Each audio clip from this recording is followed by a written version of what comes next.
The land agent slammed the deed down on the counter so hard the ink jar rattled off the edge and shattered on the floor. "Your brother signed this over before he died," Gerald Holt said, smiling the way men smile when they've already won. "That claim belongs to me now. Every acre, every fence post. You got nothing, sweetheart." Clara Whitmore stared at the paper. Her brother's signature says smeared, shaking nothing like his hand. She'd seen her brother's writing every year for 20 years. That wasn't it. "That signature is forged," she said quietly. Holt leaned across the counter until she could smell the tobacco and contempt on his breath. "Prove it." She couldn't. Not yet. Not here. Not without the original deed, which sat in a locked strongbox 300 miles west. On land she hadn't reached yet. Holt picked up his hat and smiled again. "Get off my land by morning." And if that made your blood boil, you're not alone. And this story is only getting started. Hit that like button, leave a comment telling me what city or country you're watching from. I read every single one, and I love seeing how far these stories travel. Subscribe and follow along, because what happens next on that frozen trail is something you do not want to miss. Now let's go back to where this all truly began. The wagon had been listing to the left for the better part of 2 days. Clara Whitmore knew it. She'd known it since the rear axle took that bad hit crossing the creek bed outside of Dunmore Station, when the left wheel dropped into a hidden rut and the whole rig lurched sideways with a sound like a rifle shot. She'd climbed down, examined the axle, pressed her palm against the split wood, and done the math the way she always did math now. Alone, in her head, without asking anyone. She wrapped the axle with strips of leather cut from her spare harness. She packed mud and river clay around the crack the way her father had shown her once, years ago, on a different wagon, in a different life. Then she climbed back up, clicked her tongue at the horse, and kept moving west. That had been 40 miles ago. The leather was starting to give. She could feel it in the way the wagon pulled, the subtle drag on the left side, the faint groan the wood made every time she crossed uneven ground. She told herself it would hold until the next settlement. She told herself a lot of things over the past 3 months that hadn't turned out to be true. The sky ahead was the color of old pewter, not the dramatic gray of an incoming storm, just the flat, empty gray of a prairie winter that had settled in and didn't intend to leave anytime soon. The temperature had dropped overnight, and her breath came out in small white clouds that the wind took sideways before they could fully form. Her right hand had been bothering her for almost a week. She'd cut it on a broken jar. Stupid, careless, the kind of accident that happens when you're exhausted and moving too fast and not watching what you're doing. The cut itself wasn't deep, but 3 days later the skin around it had gone tight and red, and now the redness had crept up past her wrist, and her fingers felt thick and clumsy when she gripped the reins. She didn't look at it more than she had to. Clara Whitmore was 34 years old. She had buried a husband, lost a house to debt collectors, and watched her savings disappear inside a banker's pocket in a transaction that was technically legal and morally indefensible. She had exactly one asset left in the world, a land claim deed, properly filed and officially recorded, for 160 acres of territory in the Western Mountains that had belonged to her brother Daniel before a fever took him the previous spring. The deed was real. She'd checked it twice with a lawyer in Millhaven who didn't know her and had no reason to lie. The land was real. She had Daniel's letters describing it, the creek that ran along the northern boundary, the stand of pines on the eastern slope, the old trapper's cabin that could be made livable with enough work. All she had to do was get there, before winter made the mountain passes impassable, before Gerald Holt, who had already filed a competing claim with the Territorial Land Office in Greaves, managed to produce whatever forged paperwork he was putting together to bury her legitimate title under his fraudulent one, before her hand got bad enough to kill her. She hadn't told anyone about the hand. There was no one to tell. She heard the other wagon before she saw it. The sound came from behind her and to the right. The creak of a heavy rig, the particular rhythm of iron-rimmed wheels on frozen ground, the soft but unmistakable thud of a horse's gait that was steadier than her own mare's. She didn't turn around. She kept her eyes forward and her spine straight and told herself it was a coincidence. Just another traveler on the same trail, nothing to worry about and nothing to invite. The sound got closer. "Ma'am." The voice was male, not young, not old, measured. the kind of voice that was used to being heard without being raised. She didn't respond.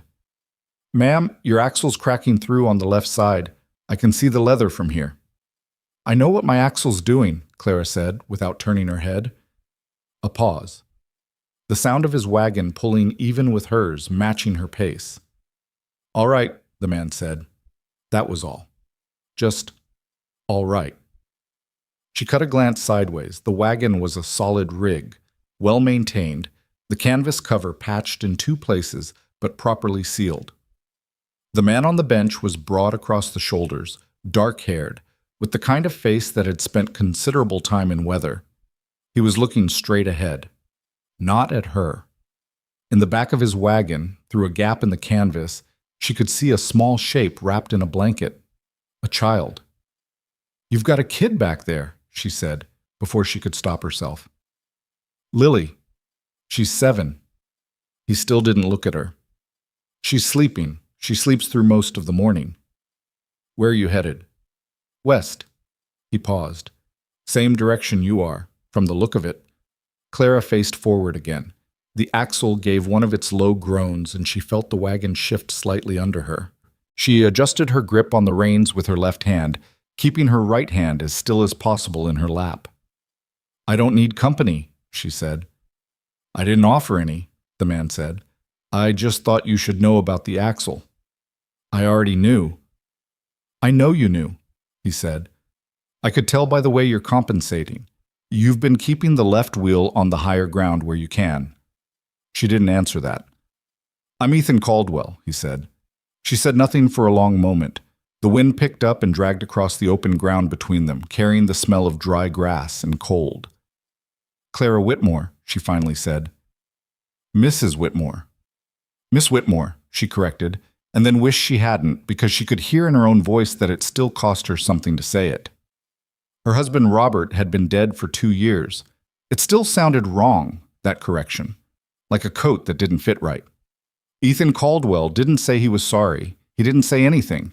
He just kept driving his wagon at her pace, steady, not crowding her, not hanging back either.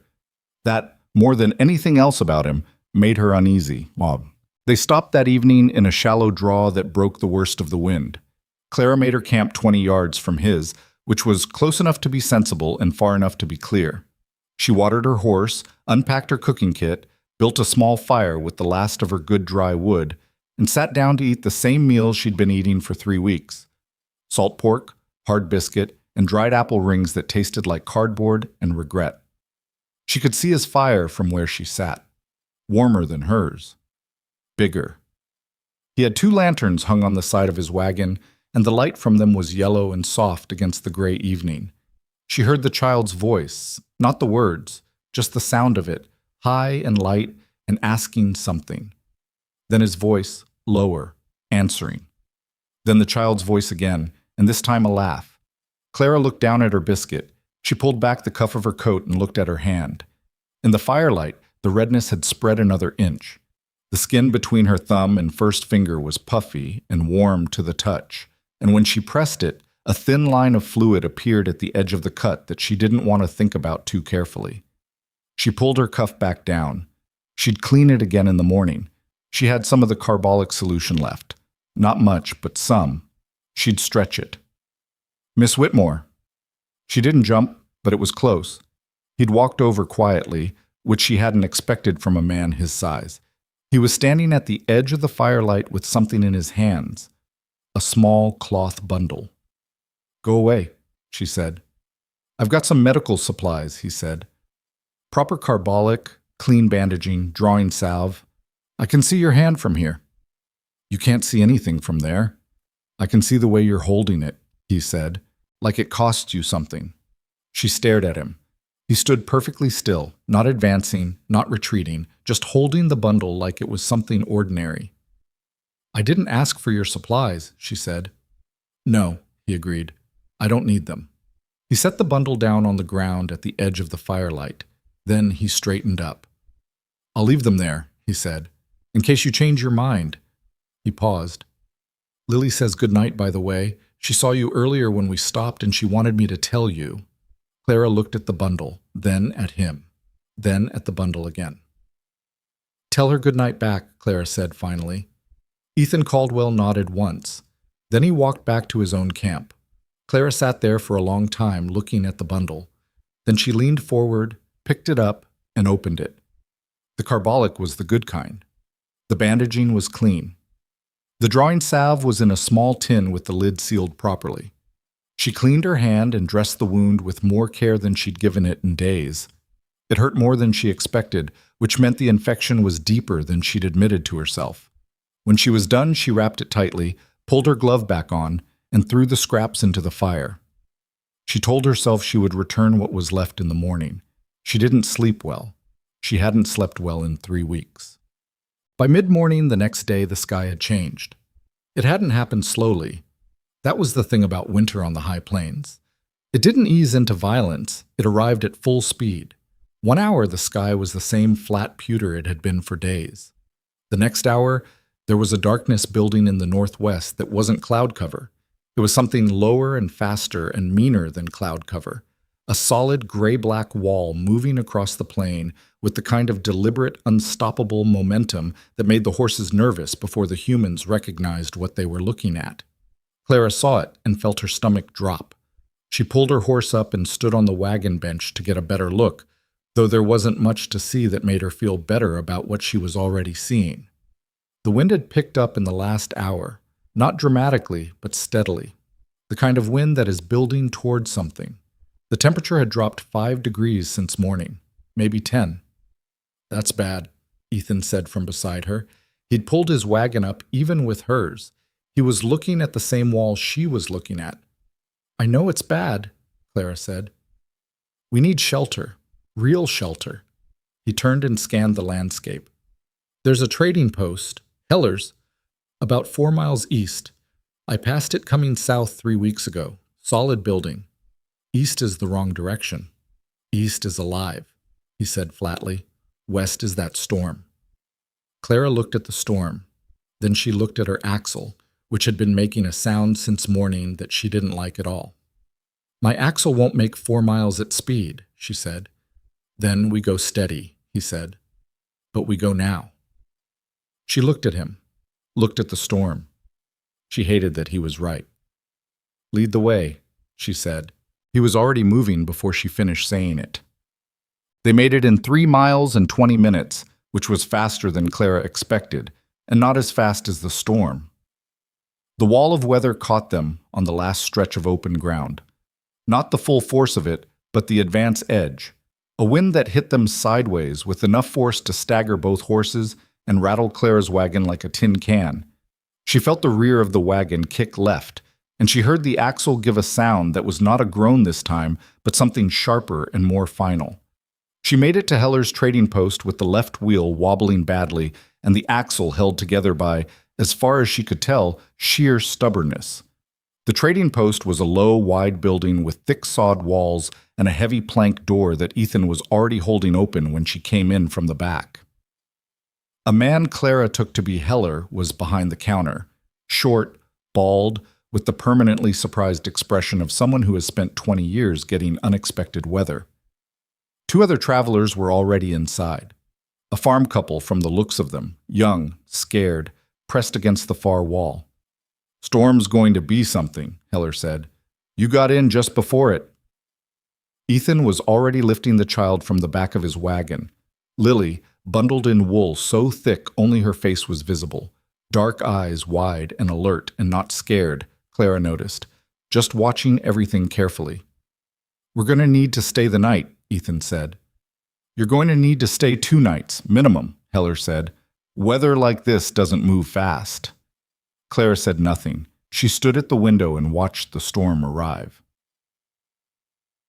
The blizzard hit fully around noon and it was bad. Not catastrophically bad.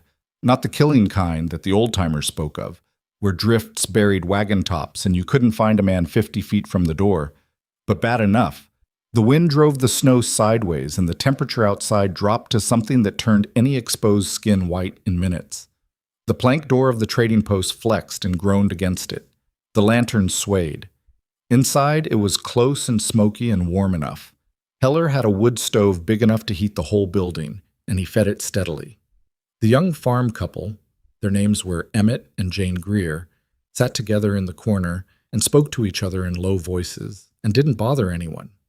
Ethan sat on the floor with Lily and kept her occupied with a small set of carved wooden animals that he pulled from his coat pocket like a conjurer producing rabbits. Clara sat apart from all of them, near the window, watching the storm. She was rereading Daniel's letter, the one he'd sent 6 months before he died, describing the land, the creek, the pines, the cabin. His handwriting was familiar in a way that made her chest hurt. He wrote the way he talked, in long wandering sentences that circled around to their point eventually. "It's the kind of place that could be something," he'd written, "with the right hands and enough time. You'd know what to do with it, Clara. You always knew what to do with a thing when you put your mind to it." She folded the letter and put it back in her coat. "What are you reading?" She turned. The little girl, Lily, was standing 3 feet away, looking at her with direct, uncomplicated curiosity. She had her father's coloring, dark hair and serious dark eyes, but her face was rounder and softer. She was holding one of the carved wooden horses. "A letter," Claire said. "From who?" "My brother." Lily considered this. "Where is he?" "He died," Clara said, "last spring." Lily absorbed this without the flinching that adults usually performed in response to the word. "My mother died too," she said, as simply as if she were reporting the weather. 3 years ago. Papa says she's still watching over us." Clara looked at the little girl and felt something move in her chest that she didn't try to name. "Your papa sounds like a good man," Clara said carefully. "He is," Lily said with complete conviction. "He doesn't lie." She tilted her head. "Your hand is hurt." "It's getting better." "Papa said you have medicine on it now." "I do." "He said you didn't want help." "I didn't," Clara said. Lily considered her. "But you took it anyway." Clara looked at the child. "I did," she agreed. Lily nodded, apparently satisfied, as though this confirmed something she'd already worked out. Then she held up the carved horse. "This one's mine," she said. "Her name is Biscuit. Papa made her." Clara looked at the horse. It was small, carefully carved, the details in the wood showing time and patience. "She's beautiful," Clara said. Lily smiled. It was a full, uncomplicated smile that arrived without warning and hit Clara somewhere she wasn't prepared for. Then the little girl turned and went back to where her father was sitting. Ethan glanced over at Clara. He didn't smile. He just looked at her steadily for a moment, the way he'd been doing since they met. Not with calculation, not with pity, just with a kind of quiet attention that she couldn't decide whether she found reassuring or infuriating. Probably both, she thought. She turned back to the window. That evening, while Lily slept bundled in blankets near the stove and the Greer couple dozed against each other in the corner, Ethan brought 2 cups of coffee from the pot Heller kept on the stove and set one beside Clara on the sill. She looked at it, then at him. "I didn't ask for coffee," she said. "You didn't," he agreed and sat down on the other side of the window. She picked up the cup. It was hot and real, and she needed it badly enough that she was not going to pretend otherwise. "Why are you going west?" she asked. Not because she wanted to talk, because the storm outside and the silence inside were both starting to press on her in ways she didn't like. "Land," he said. "I've got a claim filed near Caldwell Creek. My father's brother settled there, died without heirs. Left it to me." "You chose a creek that shares your name." "I didn't choose it. It was already named that before my family got there." A pause. "Lucky coincidence. Are you from around here?" "Illinois. Before that, Ohio. Before that, a long story." He wrapped both hands around his cup. "You?" "Missouri. Before that, nothing worth mentioning." A silence fell that was not entirely uncomfortable. Outside, the storm howled and pushed against the walls. "Your axle's done," he said after a while. "I know." "You're not going to make it another day on that rig." "I know that too," she said. "So what are you going to do?" She looked at her coffee. "I don't know yet." That was more honest than she'd meant to be. She could hear it in her own voice. Ethan said nothing in response, which was the right thing to do, and she recognized it, and it bothered her that she recognized it. "You could travel with us," he said, after another while. "Lily and me. We've got room enough in the wagon for your essentials, and the horse can be tied behind. It's a slower pace, but it's a real pace." Clara looked at him. "Why?" she said. He looked back at her with a directness that was different from pushiness, more like he was simply declining to look away. "Because you need it," he said, "and because I've got nothing to lose by offering. Most men want something. I'm sure some do," he said. "I want to get Lily West safely. That's what I want. Having another adult who can handle herself is not a liability." She stared at him for a long time. He held the stare without shifting. "I'll think about it," she said. It was not a yes, but it wasn't the no she'd intended to say, and they both knew it. The storm kept them at Heller's for 2 full days. On the second morning, Clara asked Heller what he knew about Gerald Holt. The change in Heller's expression was subtle but unmistakable, the particular stillness that crosses a person's face when they know something unpleasant and are deciding how much of it to share. "Holt's a land agent out of Greaves," Heller said, wiping down his counter with a rag he was mostly just moving around. "Got an arrangement with some of the territorial recorders. Not an official arrangement, if you take my meaning. Forged paperwork," Clara said flatly. Heller looked at her. "I wouldn't say that where I could be heard saying it." "He's filed a competing claim on my brother's land," Clara said. "Daniel Whitmore's name was on the original deed. Holt claims Daniel signed it over." "When would he have signed it over?" "When he was dying," Clara said.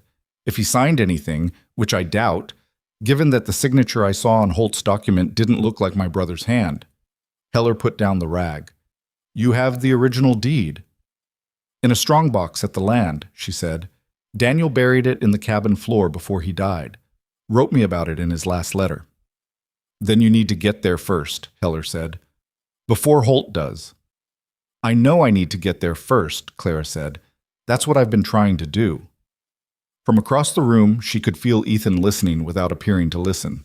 He was repairing a bit of harness with Lily sitting beside him, but his hands had slowed. "How far ahead is Holt?" Ethan asked, without looking up. Heller glanced at him. "Ryder came through 6 days ago, mentioned a party of 4 heading west from Greaves. Could be him, could be someone else." 6 days. The storm had cost her 2. Clara sat with that calculation and felt something cold settle into her chest that had nothing to do with the temperature outside. "Can you replace an axle here?" she asked Heller. "I've got a used one that might fit your wheel," Heller said slowly. "But it'll take most of the day to get it on, and it'll cost more than you're going to want to pay." Clara pulled out her coin purse and put it on the counter without opening it. "How much?" He named a price. She opened the purse and counted out the money and put it on the counter, and there was very little left in the purse when she was done. Heller took the money. "I'll get started after breakfast," he said.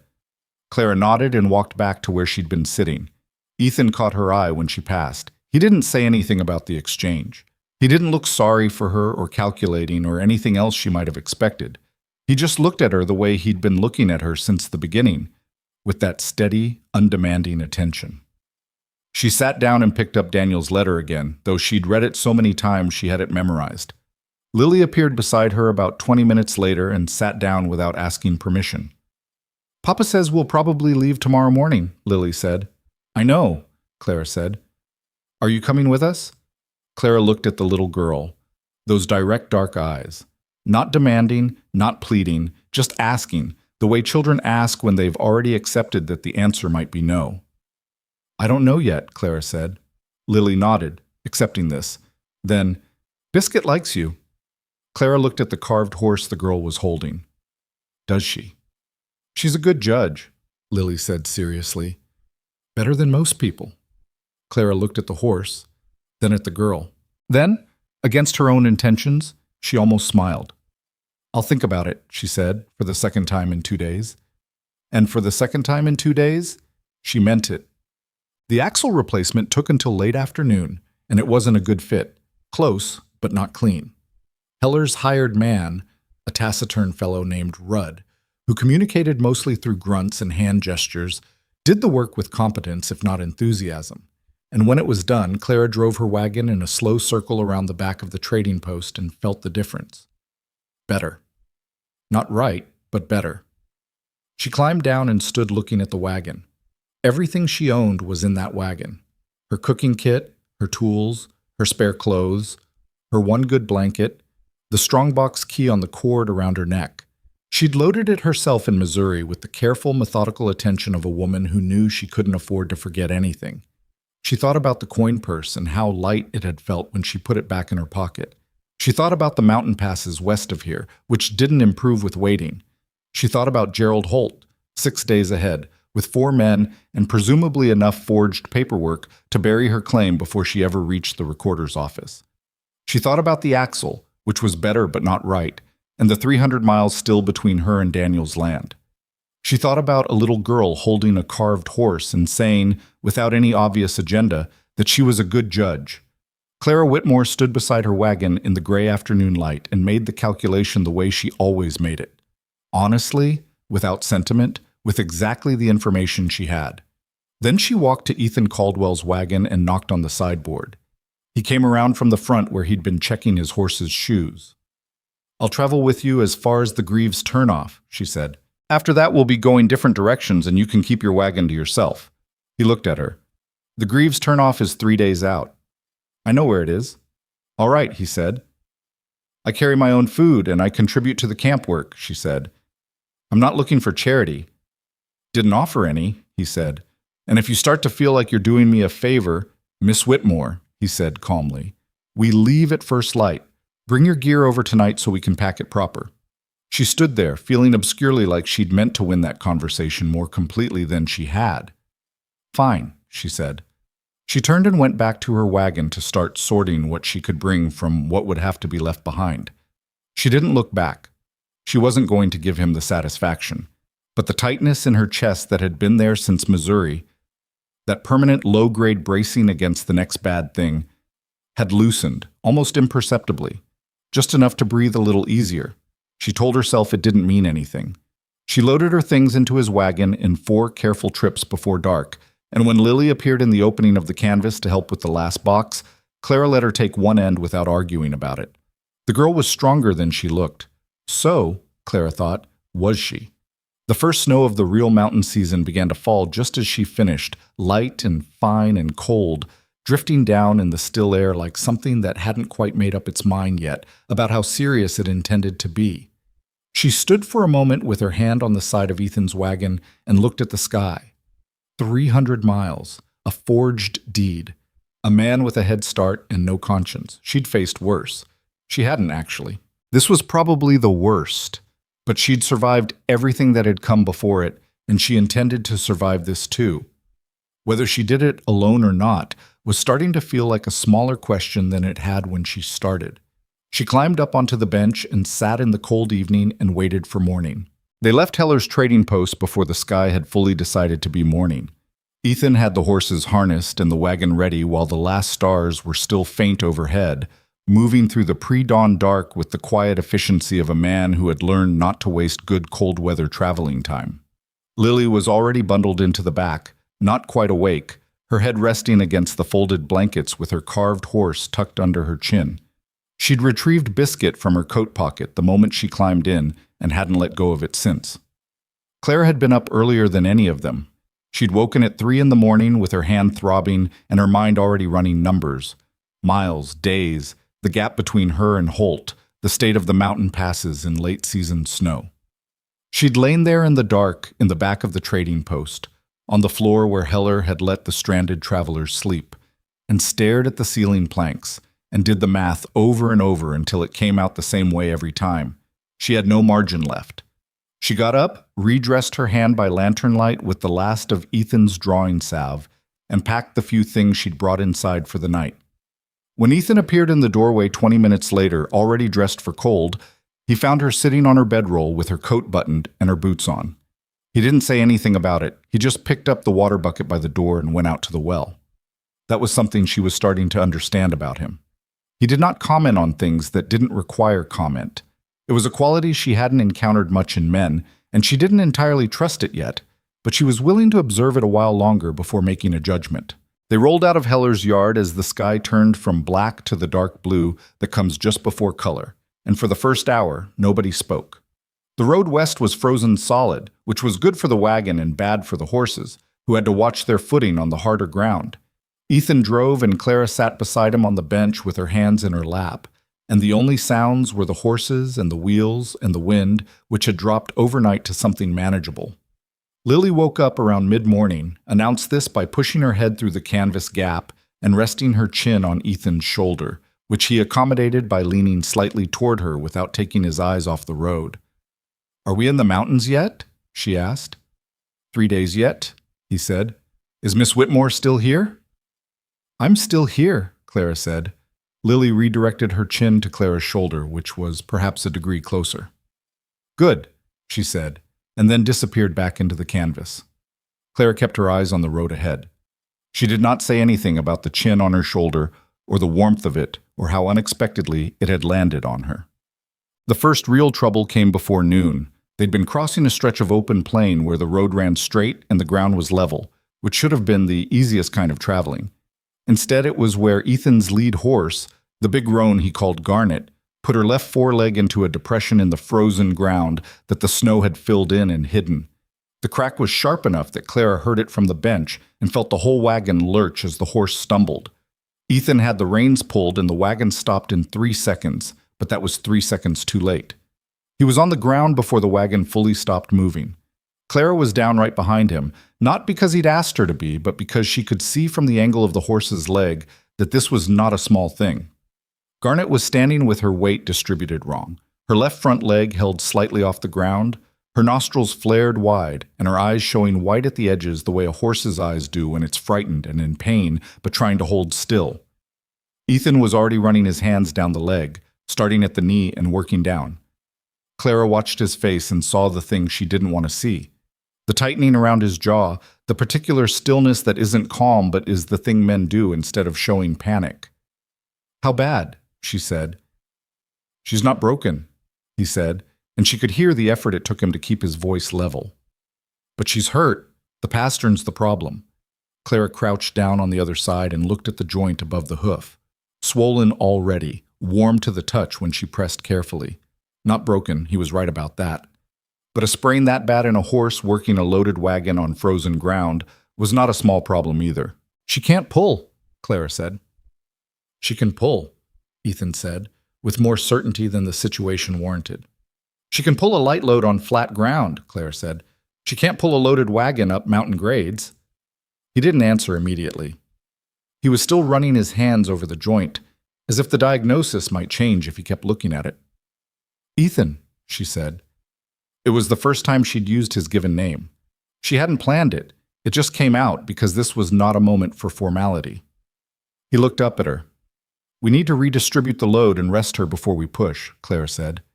"And we need to think about what we're carrying that we can leave."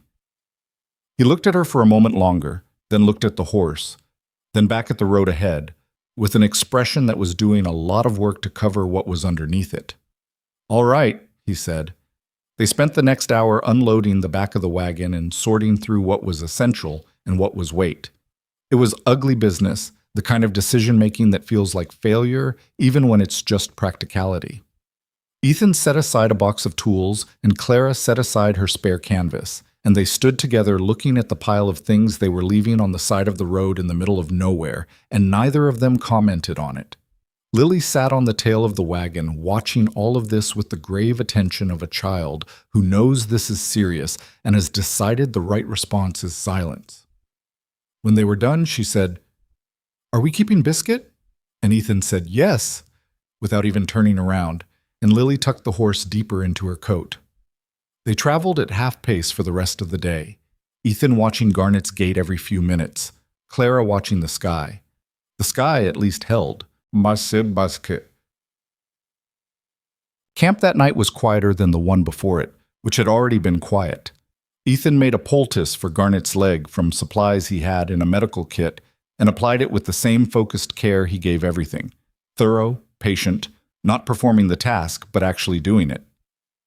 Clara built the fire and started the evening meal, which she did without being asked because it was obvious that his attention was on the horse and the meal still needed making. Lily ate beside her and told her at length about Illinois, where she'd been born, and about the school she'd attended there, and about a dog she'd had named Copper, who had died the previous summer. "Did he get sick?" Clara asked. "Old," Lily said. "Papa said he just ran out of time." "That's a decent way to go," Clara said. Lily thought about this. "Were you sad when your brother died?" Clara looked at the fire. "Yes," she said, "very." "Did you cry?" "In private," Clara said. Lily considered her. "I cry in front of Papa," she said. "He doesn't mind." "That's good," Clara said. "He cried when Mama died," Lily said. "I saw him, even though he thought I was asleep. He was sitting by the window, and he was very quiet about it, but I could tell." She paused. "I don't think men are supposed to cry, but I think he needed to." Clara looked at the little girl. "I think people need to cry when they need to cry," she said carefully. "Regardless." Lily nodded, satisfied. "That's what I think too," she said. Ethan came back from the horses and sat down across the fire and accepted the plate Clara handed him without comment. He ate without saying much. Lily talked enough for all three of them, which seemed to be her general approach to group meals, and by the time the fire had burned down to coals, she was already half asleep against her father's arm. He put her in the wagon and came back to bank the fire. "The leg's not worse," he said. "That's something," Clara said. "We'll know more by morning." He added a piece of wood to the coals and watched it catch. "Thank you for the meal." "I cook either way," she said. "Cooking for three isn't harder than cooking for one." "Still," he said. She didn't respond to that. She was looking at the dark horizon to the west, where the mountain shapes were just barely visible against the night sky, darker than the dark around them, a solid mass of elevation sitting there waiting. "How much do you know about the Greaves Land Office?" she asked. He looked at her sideways. "Enough. I filed my own claim through them 2 years ago. Why?" "Holt has connections there," she said. "At least that's what Heller implied." "Heller implied it because it's true," Ethan said. "There's a recorder there named Teague who's been known to misfile things in ways that benefit certain parties." "Meaning he takes money to bury legitimate claims." "Meaning exactly that," he said. "Has Holt filed against your deed already?" "He's trying to," she said. "He claims Daniel signed the land over before he died. The signature I saw wasn't Daniel's. I'd stake my life on it, and at this point I essentially am. The original deed is in the cabin on the land. Daniel buried it before he died specifically so nobody could claim he'd disposed of it." "Smart man," Ethan said. "He was," Clara said, and something in her voice shifted when she said it, a slight roughness that she controlled quickly. "He knew Holt was circling. He wrote me about it, told me where the deed was, and told me to come as fast as I could." "And you sold everything in Missouri to fund the trip." It wasn't a question. She looked at him. "It's not hard to figure out," he said. "The state of your wagon, the state of your coin purse at Heller's. You're not traveling light by choice." "No," she said. "I'm not." He was quiet for a moment. Then, "My father had a farm taken from him, back in Ohio, when I was 12. A banker found a technical deficiency in the title and used it to foreclose when the payment was 1 month late. We'd been on that land for 6 years. He paused. "I watched my father pack our things in a day. He didn't say much about it. He never said much about anything, but I watched his face." Clara looked at him across the fire. "I'm sorry," she said. "It was a long time ago," he said. "But I understand what you're carrying. That's all I'm saying." She looked back at the fire. Something about the plainness of the statement, not performing sympathy, just naming a fact, made it harder to dismiss than she was used to dismissing things. "Get some sleep," she said after a while. "Garnet needs a good start tomorrow." He nodded and stood. Then he paused. "Your hand," he said. "How is it, actually?" She started to say it was fine. The word was already forming, the automatic response. She stopped it. "The infection's still there," she said. "Less than it was. The salve is helping, but I'm out of it now." "I've got more in the kit," he said. "I know you do," she said. Another pause. "I'll leave it out in the morning." "You don't have to." "Clara," he said, and the plainness of her name in his voice stopped her more effectively than volume would have. "Just use the salve." She looked at him. He was watching her with that same steady quality he brought to everything. Not pressuring, not performing patience, just present. "Fine," she said. He went to the wagon. She stayed by the fire until it was down to the last of the coals, looking at the mountains, doing the math again. It came out the same way it always did. She needed to move faster, and for the first time in 3 months, she was not sure that moving faster alone was still the right answer. The second day on the road together was harder than the first in all the practical ways, and easier in the ways she hadn't been accounting for. Garnet's leg was stiff in the morning, but loosened as the day went on, and by early afternoon she was pulling steadily, if not at full capacity, which meant they were making better time than Clara had feared. The road climbed gradually, the flat plain giving way to rolling ground that would become foothills before they reached the passes, and the sky stayed gray but held itself together. What was harder was the road surface. The previous night's temperature had softened the frozen ground just enough to make it treacherous.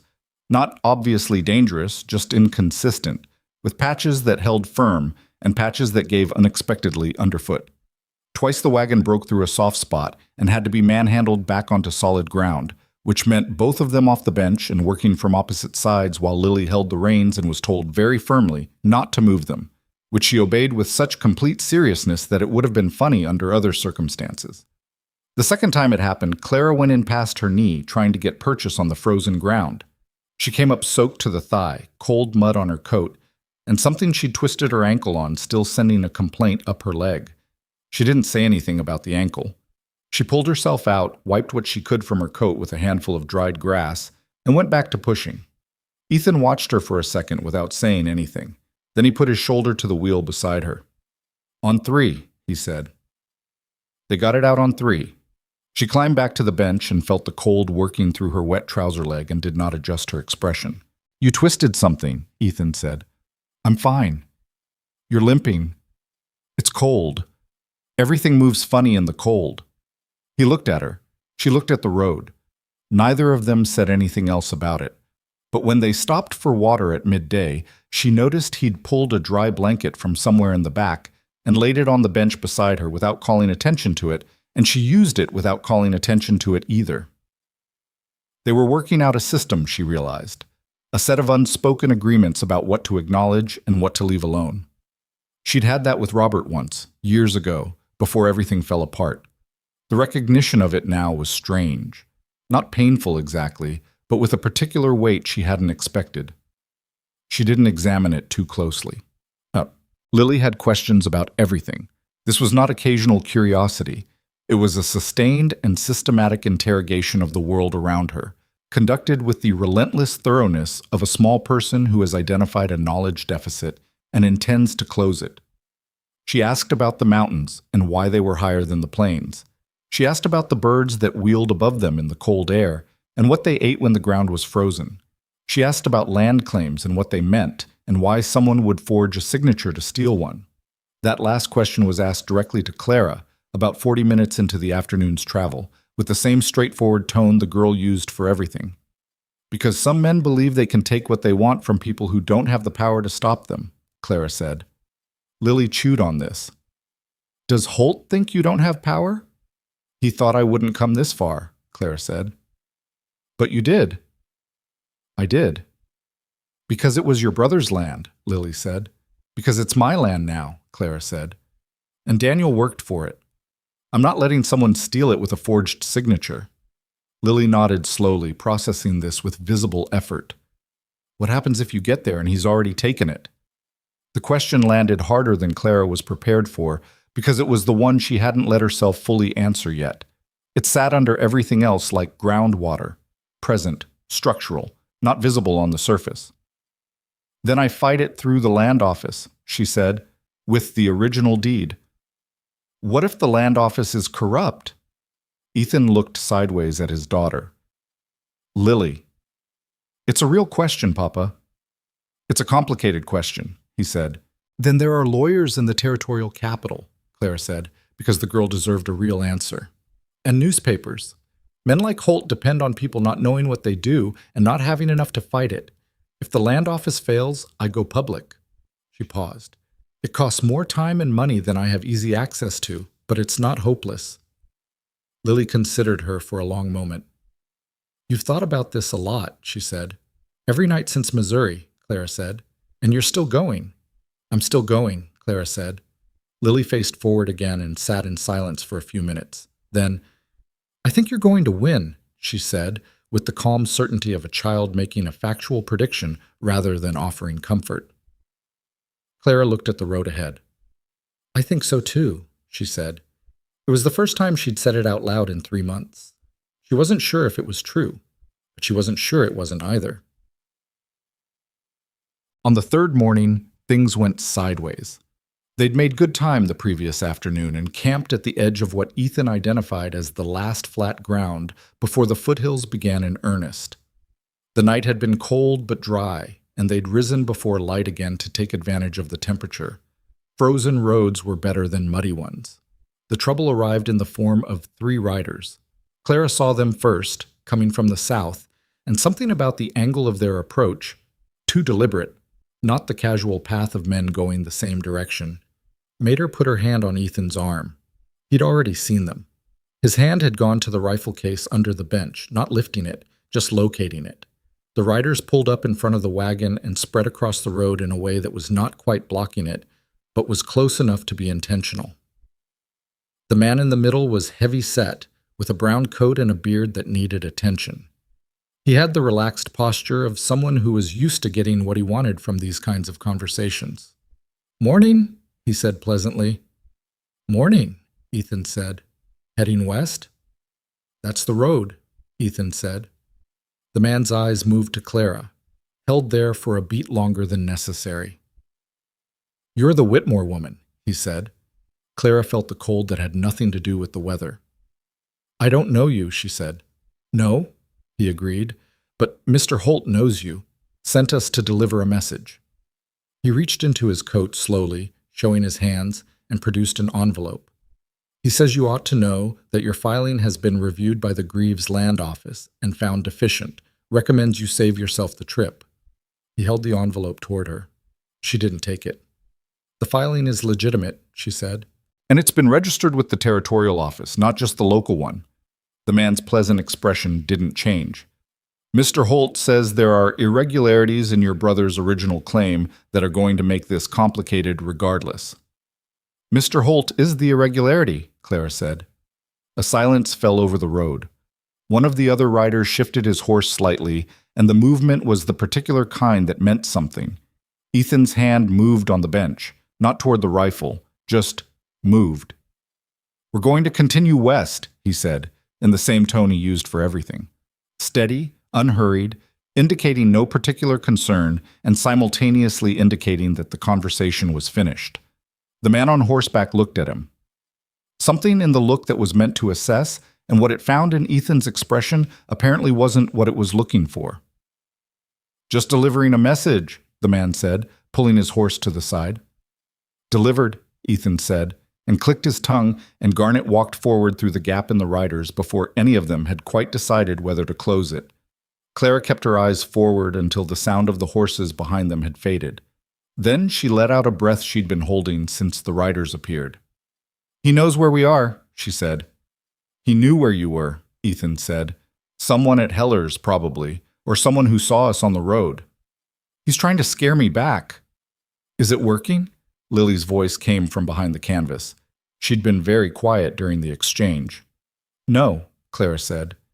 "Good," Lily said with complete simplicity, and pulled the canvas closed again.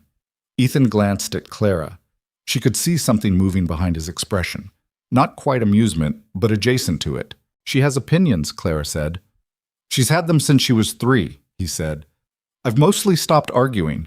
It was the most humor she'd heard from him in 3 days, and it was small enough that she might have missed it if she hadn't been listening. She didn't smile, but she felt the muscles in her shoulders drop about half an inch. He's not going to stop with a letter," she said. "No," Ethan agreed. "He's not. If he reaches the land before I do with enough documentation to flood the local recorder, then we go faster," Ethan said. She looked at him. "Your claim is near Caldwell Creek. That's a full day north of where I'm headed. I know where my claim is, he said. You'd be adding 2 days to your trip. He was quiet for a moment, his eyes on the road. My claim will still be there in 2 days, he said finally. Your window might not be. She stared at him. Ethan? Don't argue about it, he said. It wastes time. She stared at him for another moment. Then she faced forward. She did not thank him. She wasn't sure she had words for what she felt about the offer that wouldn't come out wrong. Too much or too little, and she didn't want to be either. You'll need to push Garnet harder, she said instead. I know, he said. She can handle it now. The leg's good. And the foothills start today. I know that too, he said. She said nothing else. Ahead of them, the ground was beginning to change. The first long rolls of elevation rising out of the plain, the road tilting upward in a way that was barely perceptible yet, but would become very perceptible very soon. The mountains were waiting, and somewhere ahead of them, Gerald Holt was waiting too, with his forged papers and his connections and his absolute certainty that a woman alone couldn't possibly beat him to a piece of land he decided was already his. Clara looked at the road rising before her and felt the thing she always felt at the start of something that mattered. Not confidence exactly, because she wasn't built for easy confidence, more like resolution. The steady settling of a person who has looked at the size of what they're facing and chosen not to look away. The wagon climbed the first rise and the plane fell away behind them. She didn't look back at it. The foothills were not dramatic about it. They didn't rise up suddenly the way mountains do in stories, all at once, imposing, demanding attention. They crept up gradually, the road tilting by degrees, the ground becoming rockier in a way that was easy to dismiss for the first hour and impossible to ignore by the second. By mid-morning of the fourth day, Garnet was working noticeably harder, and the second horse, a steady gray gelding Ethan called Porter, was leaning into the harness with a kind of grim determination that Clara respected. She'd offered to walk twice. Ethan had said no both times, and the third time she didn't offer, she just climbed down on a steep stretch and walked alongside the wagon with her hand on the sideboard for balance. And he didn't argue about it because there was nothing to argue. It was the sensible thing to do. And they both knew it. Lily walked too, after the first climb, appearing at Clara's side without announcement and matching her pace with the natural adaptability of a child who has been on the road long enough to understand when the adults have shifted from traveling to working. Does your ankle still hurt? Lily asked, about 20 minutes into the walking. Some, Clara said. You limp less than yesterday. It's loosening up. Lily nodded, accepting this. She was carrying Biscuit in her coat pocket with just the head showing, which Clara had noticed was Lily's version of bringing something precious along without making a production of it. Papa wraps his knee sometimes, Lily said. He fell off a barn roof when he was young and it never healed right. Clara looked up at the bench where Ethan was driving, his shoulders set against the effort of managing the horses on the incline. He hadn't mentioned a knee. She'd noticed him stretch it on cold mornings, a particular careful movement that a person does when something has been wrong long enough that the management of it becomes automatic. He doesn't complain about it, Clara said. He says complaining doesn't fix anything, Lily said. I used to think that was mean. Now I think he's right. She paused. Sometimes. Sometimes, Clara agreed. They walked for another half-mile in a companionable quiet that Clara would not have predicted a week ago, would not have thought she was capable of, walking in easy silence with a 7-year-old she'd met at a trading post in a blizzard. Life kept doing that, producing arrangements you hadn't planned for that turned out to be precisely what was needed. She didn't trust that feeling, but she noted it. They reached the crest of the first real ridge by early afternoon and stopped to rest the horses. And from the top you could see back across the plain they'd crossed, the flat gray-brown expanse of it stretching east until it blurred into the sky. Ahead, the mountains rose in earnest, the road dropping into a narrow valley before climbing again toward the first of the passes. Ethan stood beside the horses with water from the canteen, letting them drink from his cupped hands when the bucket wasn't practical. And Clara took out Daniel's letter and looked at the crude map he'd drawn in the margin. The creek. The pines. The track that turned off the main road 2 miles before the Greaves Junction. She'd looked at that map so many times the paper had gone soft at the folds. How far is the turnoff? Ethan asked, coming to stand beside her. He was looking at the map without being asked to, which she'd noticed was his approach to most things, not waiting for permission to engage with a problem, but also not pushing. "Maybe 2 days from here," she said, "depending on the passes." "The passes should be clear for another few weeks at least," he said. "It's cold, but it's dry. Snow in the high country, but not on the road yet." "Holt's men would have reached the land by now," she said. It wasn't a question. "Probably," he said. "So they've been to the cabin?" "Maybe," he said. "Being at the land and finding the deed are two different things. If Daniel hid it properly—" "He was careful about it," she said. "He was careful about everything." She folded the map back into the letter. "He knew Holt was watching him when he was dying. He wrote me that he had to wait until Holt's man left his claim before he could bury the box. He almost waited too long." Ethan was quiet a moment. "He was protecting it for you." "He was protecting it for both of us," she said. "Daniel didn't have anyone else either." She said it matter-of-factly, but she heard the echo in it. Both of them, brother and sister, building their lives without much in the way of a safety net, making do with what was in front of them. She'd never said it quite that plainly before. There had been no one to say it to. Ethan looked at the mountains ahead. "When we reach the turnoff, I'm coming with you to the land." She looked at him. "Your claim is a day and a half north from your turnoff," he said. "I know. I've looked at the maps." He paused. "If Holt has men on the land and you arrive alone, you won't be able to access the cabin or the deed. Having another adult present changes the calculation." "I don't want you in the middle of this," she said. "I'm already in the middle of it," he said. "Those riders on the road found us together. Holt knows you're not alone. Going in separated now doesn't protect either of us." She thought about that. It was logical, the kind of argument she couldn't find a clean counter to, which was frustrating. "You're doing the thing where you make practical arguments so I can't argue back," she said. Something shifted in his face. Not quite a smile. He didn't smile easily, she was learning, though when he did, it changed the whole geography of his expression. More like the muscles around his eyes relaxed for a moment. "I'm making practical arguments because they're practical," he said. "That they also happen to be what I want to do is beside the point." She looked at him. "What you want to do?" "I'd like to see this through," he said simply. "I'd like to see you get what your brother left you. That's what I want." He picked up the water bucket and went back to the horses. "We should move before the light shifts." Clara stood at the top of the ridge with the plains behind her and the mountains ahead, and the letter from her dead brother in her coat pocket, and thought about a man who said what he wanted without making it into a negotiation. Then she went back to the wagon and climbed up. "Let's go," she said. The valley between the first and second ridges was where they found the river. It was marked on Ethan's road map. He had a more detailed one than hers, purchased from a surveyor's office in Illinois 2 years ago and updated in pencil at various points along the route with information he'd gathered from other travelers.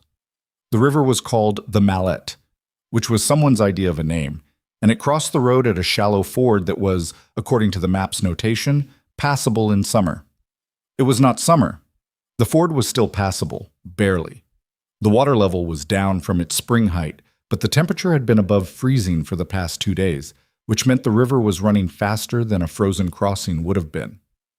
The water was maybe 2 feet deep at the center, moving with the purposeful urgency of snowmelt, and the bottom was loose rock and gravel that shifted under any weight.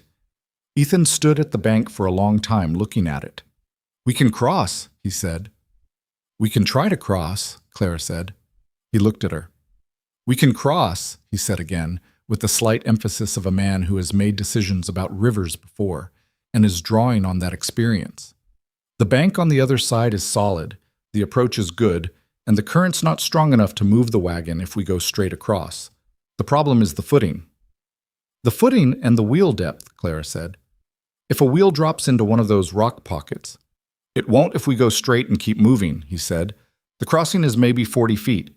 If we stop in the middle, we have a problem. If we don't stop, we don't." She looked at the river. 40 feet of cold, fast water over shifting rock with a loaded wagon and 2 horses, one of whom had a recently injured leg. Garnet, she said. I know, he said. If her footing goes, I know, he said again, and the repetition had a different quality this time. Not impatience, but the sound of a man who has already run through the same calculations and landed in the same uncomfortable place. They looked at the river together. I'll go in first, Clara said. On foot. Check the line across, feel for the worst of the rock pockets. Then you bring the wagon through at a walking pace and don't stop. He looked at her. The water's cold. I know the water's cold, she said. I'm not suggesting I swim it.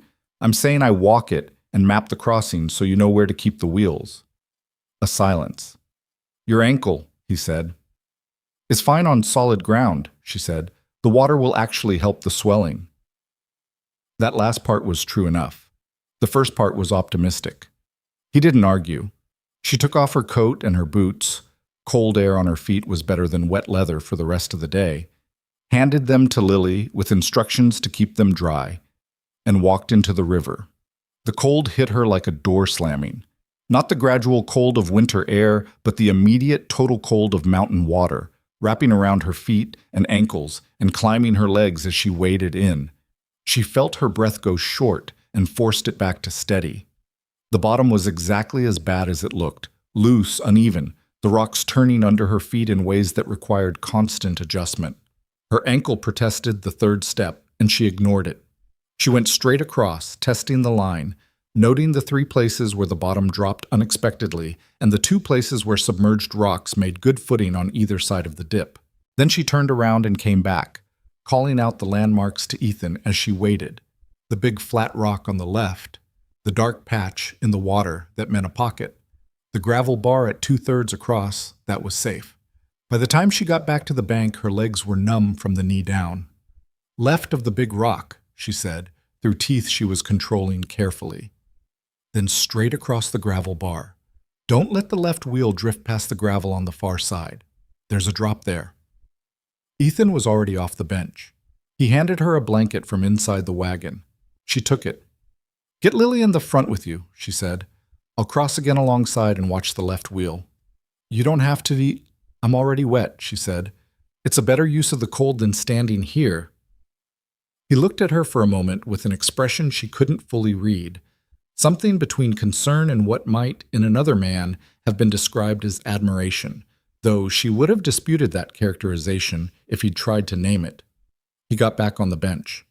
Lily scrambled to the front, her face tight with the focused anxiety of a child determined not to show she was frightened. Clara went in again on the left side, her hand on the wheel, and called directions as Ethan drove and the horses stepped into the water. Garnet hesitated. One step into the cold river and she balked, pulling back, tossing her head. Clara had her hand on the bridle before Ethan could speak, firm, direct pressure, not fighting the horse but redirecting her attention. Forward, Clara said. Not loud, not harsh. The tone you use when you mean it, and the horse needs to know you mean it. Garnet went forward. They crossed in a minute and a half that felt substantially longer. The left wheel dropped into one of the rock pockets despite everything, and the wagon lurched hard to the side. And Clara had her shoulder against the wheel spoke, doing nothing that would actually help physics, but doing it anyway. And then Ethan had the horses moving faster, and the wheel came up, and they were on the gravel bar and then on the far bank. Clara came out of the water on the other side and sat down on a rock because her legs had moved past cold into the territory where they were sending unreliable information to the rest of her body. Ethan was beside her before she fully registered that he'd gotten off the bench. How bad? He said. It's fine, she said. I just need a minute. He didn't argue. He produced the blanket again. She dropped it crossing and put it around her shoulders. Then he built a fire, small and fast, from wood he had in a dry box in the wagon, working with an urgency that was quiet rather than frantic. Lily sat beside Clara on the rock and held her hand without saying anything.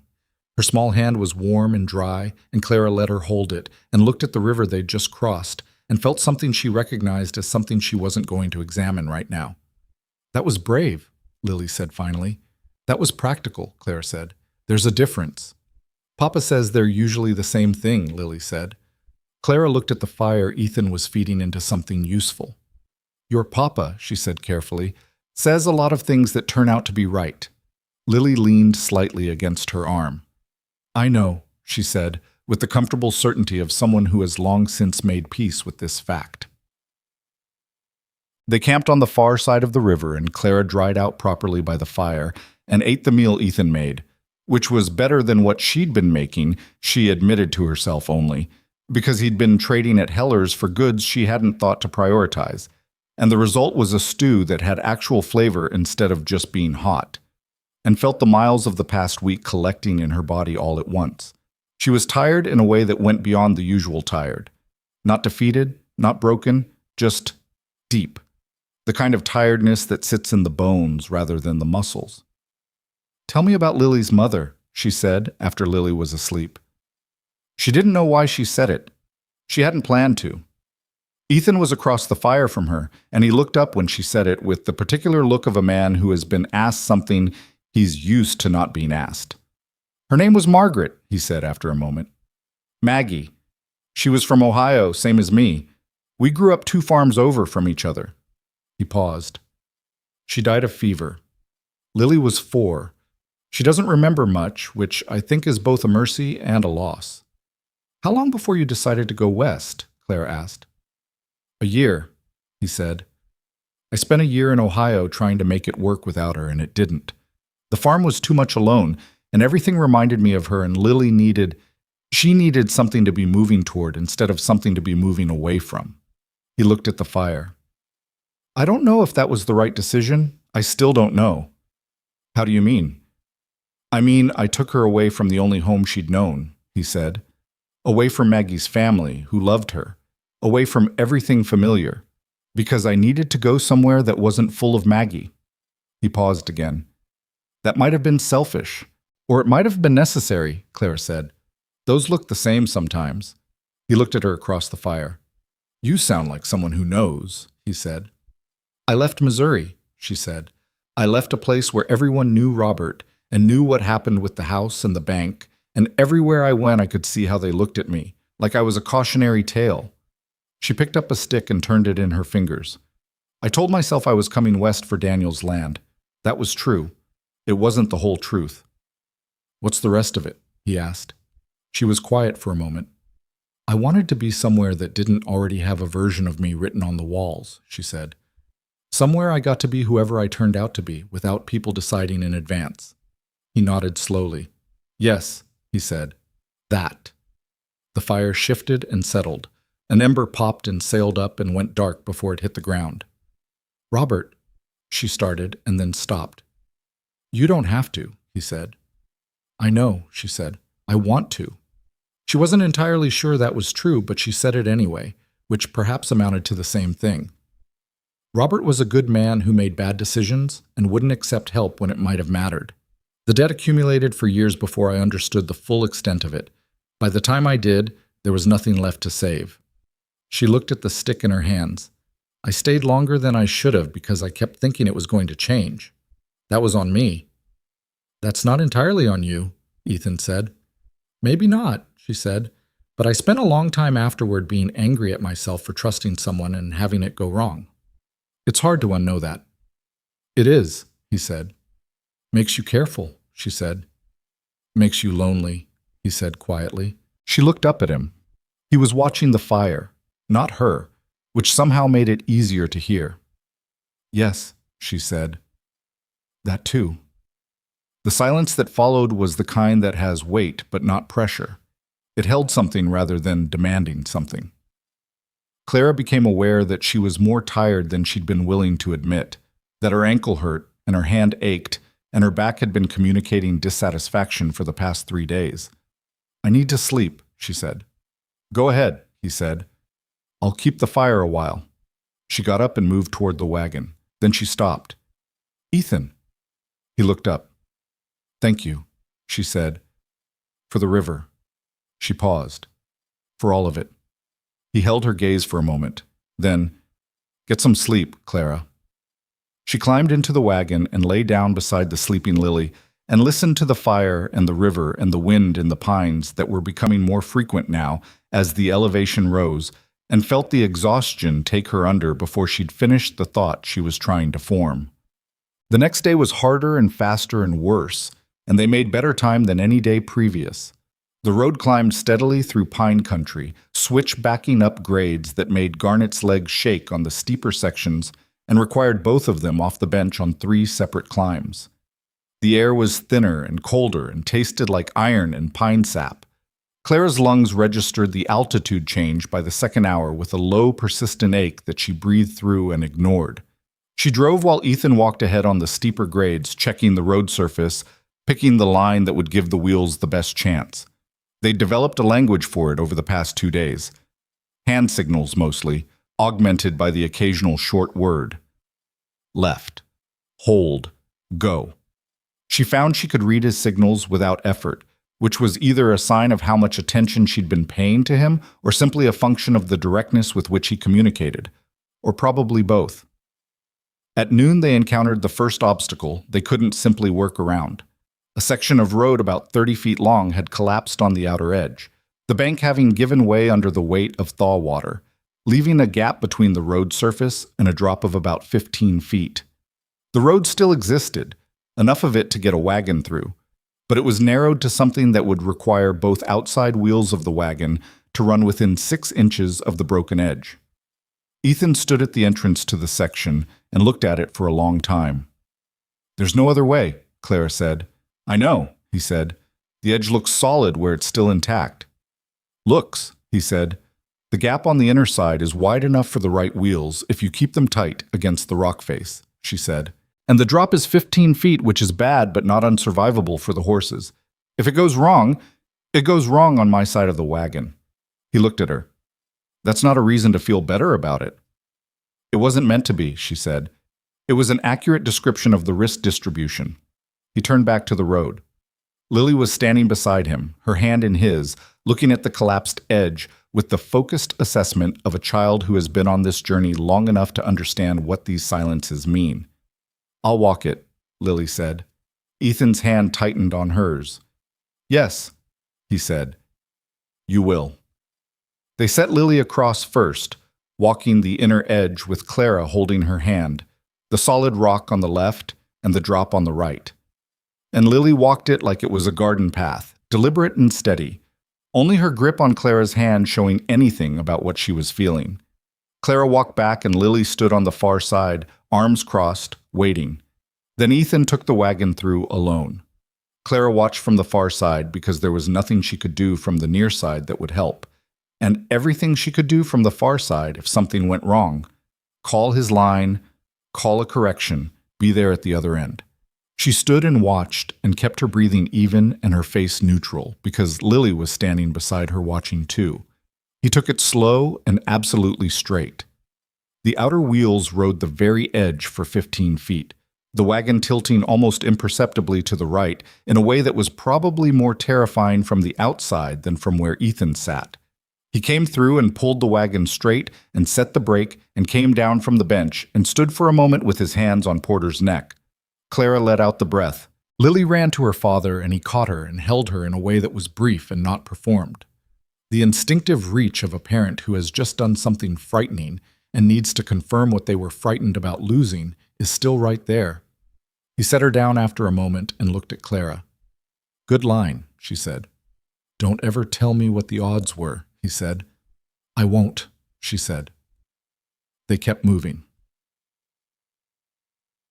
By late afternoon, they were through the worst of the first pass and descending into a wide valley that the maps called Trapper's Hollow, which had a trading post, 2 homesteads, and, according to Ethan's penciled annotations, a postmaster who received and held mail and territorial documents for the surrounding area. A postmaster meant records. Records meant the possibility of information about what Holt had filed and when. Clara went in alone while Ethan watered the horses. The postmaster was a small man with an enormous mustache named Jervis Plank, who seemed constitutionally incapable of speaking at a volume below what would have been useful for outdoor announcements. He received her inquiry about territorial filings with enthusiasm that suggested he didn't get enough visitors to have grown selective about the entertainment value of their questions. "Whitmore! Whitmore!" he said loudly, flipping through a ledger the size of a church Bible. "Daniel Whitmore. Yes. Land claim filed 3 years ago.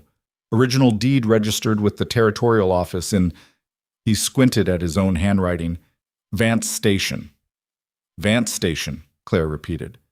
That was 20 miles north of Greaves. Different office, different recorder. And there's been a competing filing? She asked. Jervis Plank squinted at another page. There was a query, he said. Man named Holt sent a rider through 10 days ago asking whether there'd been any correspondence from the Whitmore estate regarding transfer of claim. I told him there wasn't any such correspondence here. He looked up. You the estate? I'm the heir, Clara said. I have proof of that in writing from the territorial court in Millhaven. Jervis Plank beamed. Well then, he said at full volume, you ought to get to Vance Station before that Holt fellow does, because the recorder there, man named Aldous Webb, is an honest man. He'll sort it out. Holt has connections in Greaves, she said. Greaves, Jervis Plank said, with the contempt of a man who has opinions about neighboring postal territories. Greaves has Teague. Webb is not Teague. Webb checks his paperwork. He closed his ledger with a thump. If your deed's legitimate and your heirship documentation's in order, Webb will protect the filing. Clara stood at the counter and felt the calculation shift. Vance Station. Not Greaves. 20 miles different, and a recorder with a reputation for integrity. Daniel might have known that when he filed. He'd been careful about everything. He might have chosen Vance Station precisely because of Webb. She thought about her brother, sick and alone and watching a dishonest man circle his land, filing the deed in the one office with the one recorder he could trust, burying the original in the floor for her to find, writing her a letter with a map in the margin. She had to press her mouth together for a moment until she was sure of her face. Thank you, she said to Jervis Plank. Come back if you need anything documented, he said at full volume. I'm here every day. She went back to the wagon and told Ethan what she'd learned. He listened without interrupting, which was his way, and when she was finished he was quiet for a moment, his hand on Porter's neck in the absent, unconscious way he touched the horses when he was thinking. Webb's office is on the way to your land, he said. We could stop. We should stop, she said. I need to file my heirship documentation in person. If it's on record with Webb before Holt arrives, it becomes much harder to dislodge. How far are we from your brother's land? He asked. Day and a half, she said. Maybe 2. He nodded. Then we file with Webb tomorrow morning, he said, and reach the land by the following evening. She looked at him. The late afternoon light was doing something complicated to the valley around them, turning the brown grass amber and the pine shadows long and blue. He's still going to have men there, she said. Probably, Ethan said. And I still don't know what state the cabin is in, or whether anyone's gotten into the floor already. Also probably, he said. So this could all still go wrong, she said. He looked at her steadily. Yes, he said. She appreciated that he didn't try to soften it. But it's better than it was 3 days ago, she said. Considerably, he said. Lily appeared between them, as she had a habit of doing when conversation seemed to be reaching a point. She looked up at each of them in turn. Are we stopping here for the night? She asked. We are, Ethan said. Good, she said. Biscuit's tired. She went to the back of the wagon and disappeared into the canvas. Ethan looked at the space she'd vacated with the expression he often had when looking at his daughter. Something that had love in it, but also a slight, wondering bafflement, as if he still couldn't entirely believe she was real and his. Clara looked at the mountains behind them, the passes they'd come through, the road they'd put behind them, and felt the thing she'd carried for 3 months shift slightly in her chest. Not lighter, not resolved, but different. Like a stone you've been holding so long, you forget you're holding it, and then you shift it to the other hand, and the change is small, but your fingers feel it. She was 2 days from Daniel's land. She was not going there alone. Both of those things were true, and she was still getting used to the second one. They reached Vance Station by mid-morning. It was not much of a town. A main street with maybe a dozen permanent structures, a livery, a general store, a saloon that hadn't decided yet whether it was open, and at the far end, a building with a territorial seal painted above the door that had weathered badly but was still legible. The recorder's office, Aldous Webb's domain. Ethan stayed with the horses and the wagon.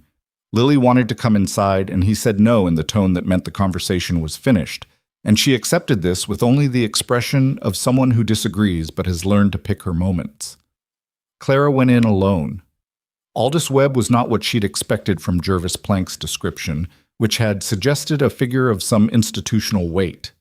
He was a slight man in his 50s, with careful eyes behind wire spectacles and the ink-stained fingers of someone who handled a lot of paper over a lot of years. He was at his desk when she came in, working through a stack of documents with the methodical attention of a man who genuinely cared about the work rather than just doing it. He looked up when the door opened. "Miss Whitmore," she said, before he could speak. "I'm here about a land claim filed by my brother Daniel Whitmore 3 years ago, and a competing filing from a man named Gerald Holt."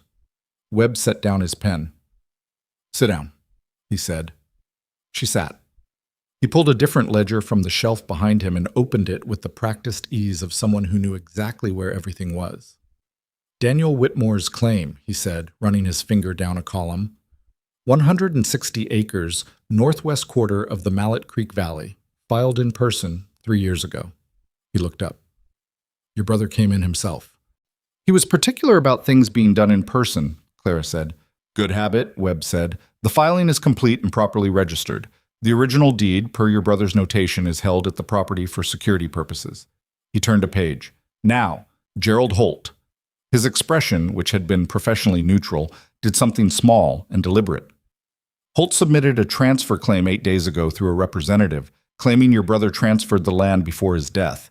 The transfer document is," he paused, reading, "dated 6 weeks before Daniel Whitmore died." "It's forged," Clara said. "I have reason to believe that as well," Webb said, which was more direct than she'd expected from a government official about a pending filing. Holt's representative also submitted an affidavit from a Dr. Reese in Greaves, stating that Daniel Whitmore was of sound mind when he signed the transfer. He looked at her over his spectacles. "I have a separate affidavit from the physician in Mill Haven who actually attended your brother in his final week, stating that he was confined to bed and under sedation for pain the entire month that transfer is dated." Clara felt something loosen in her chest. "You already investigated it," she said. "I investigate every claim that arrives through a representative rather than in person," Webb said. "It's my practice." Holt's man was not happy about the questions. He folded his hands on the desk. "I have not approved the competing filing. I also have not rejected it, because I do not yet have the original deed from the property, which is the instrument that would definitively resolve the question of authenticity." "I have airship documentation from the court in Mill Haven," Clara said, reaching into her coat. "I'll need to see it," he said. She laid it on the desk, the letter from the territorial court, the certified copy of Daniel's will naming her as sole heir, the death certificate, and a letter from the Mill Haven lawyer attesting to the legitimacy of her claim. She'd kept all of it wrapped in oilcloth inside her coat, against her body, every mile of the journey. She watched Webb go through each document with the careful attention of a man who was actually reading rather than performing the act of reading. It took 15 minutes. She sat and let him read. "These are in order," he said finally. "I'll register your airship documentation today." He looked up. "When can you produce the original deed?" 2 days, she said. "Maybe less." "Holt's representative has been back twice," Webb said. "He'll be back again. When he comes, I'll tell him the matter is under active review and no competing claim can be approved while a registered heir has an outstanding application." He paused. "That gives you a window, Miss Whitmore. It is not an unlimited window." "I understand," she said. "There may be men at the property," he said, and the way he said it told her he knew there were men at the property. "I know," she said.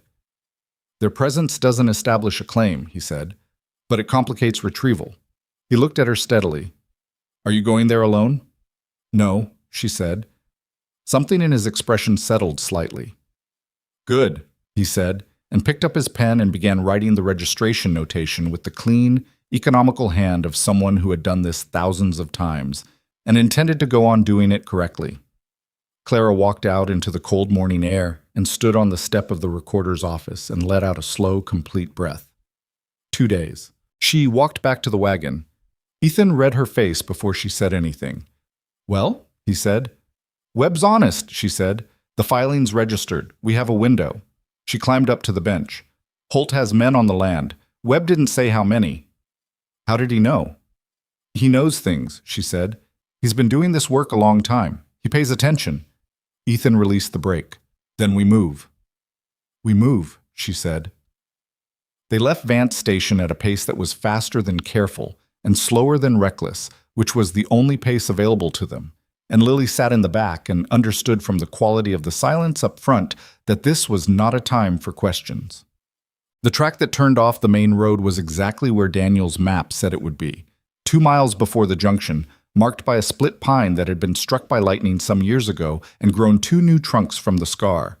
Clara saw it and put her hand on Ethan's arm, and he turned without being asked.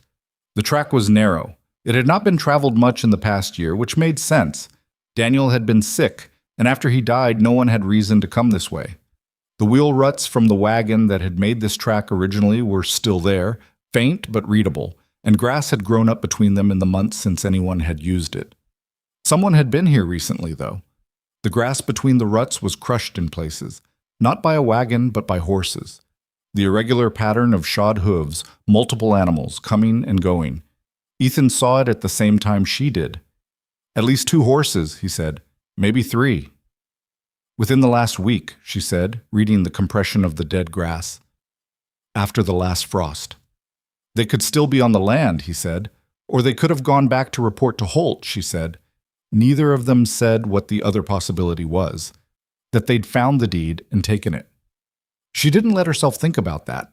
She filed it in the same place she'd been filing things that couldn't be resolved yet and kept her eyes on the track.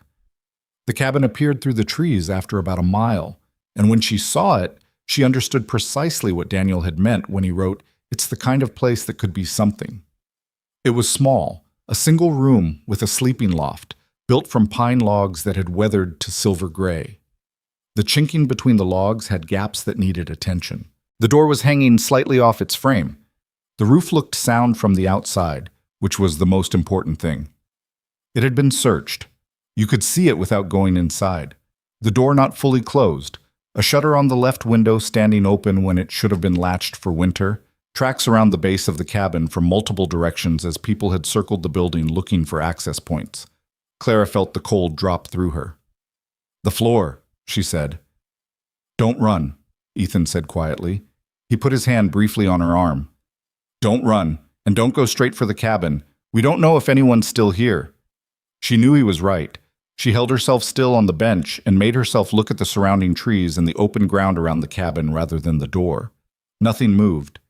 Ethan scanned the tree line for a full minute. Then, "I think it's clear, but we go slow." They pulled the wagon up to the side of the cabin and got down. Ethan had his rifle out, not raised, but in his hands, and he went to the door first and pushed it fully open and stood in the frame looking inside before stepping in. Clara was 2 steps behind him. The inside of the cabin had been gone through comprehensively. The wooden crate that had served as a storage box was overturned. The iron stove had the ash drawer pulled out and left on the floor. Someone had pulled up one of the sleeping loft boards and dropped it without putting it back. The floor. She was across the room before she'd consciously decided to move, going to the far corner the way Daniel's letter said. "Northeast corner, under the hearthstone, the loose one. You'll know it by the mark I made." She was on her knees at the hearth before Ethan had crossed the threshold behind her. The hearthstones were large, flat pieces of local granite. She ran her hands over them, looking for the mark. Daniel had written a scratch, like a letter C. You won't see it unless you know to look. There. The 3rd stone from the left. A scratch like a curved line, barely visible, the kind of mark that could have been accidental damage and wasn't. She pressed the edge of the stone. It rocked, loose. She got her fingers under the edge and lifted. The space beneath was about 8 inches deep, the walls lined with flat rock, and at the bottom of it, wrapped in oilcloth and tied with cord, was a strongbox the size of a large book. She stared at it for a second.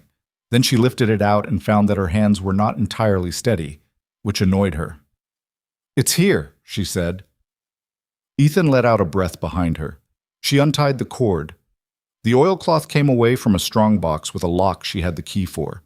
Had worn the key on a cord around her neck every single day of the journey. She pulled the cord over her head and unlocked the box. Inside, the original deed, properly signed, properly witnessed, with the territorial seal. Daniel's signature, real this time, unmistakable, nothing like the shaking forgery Holt had presented to her in the land office in Greaves. Beneath the deed, a letter, addressed to her in Daniel's handwriting.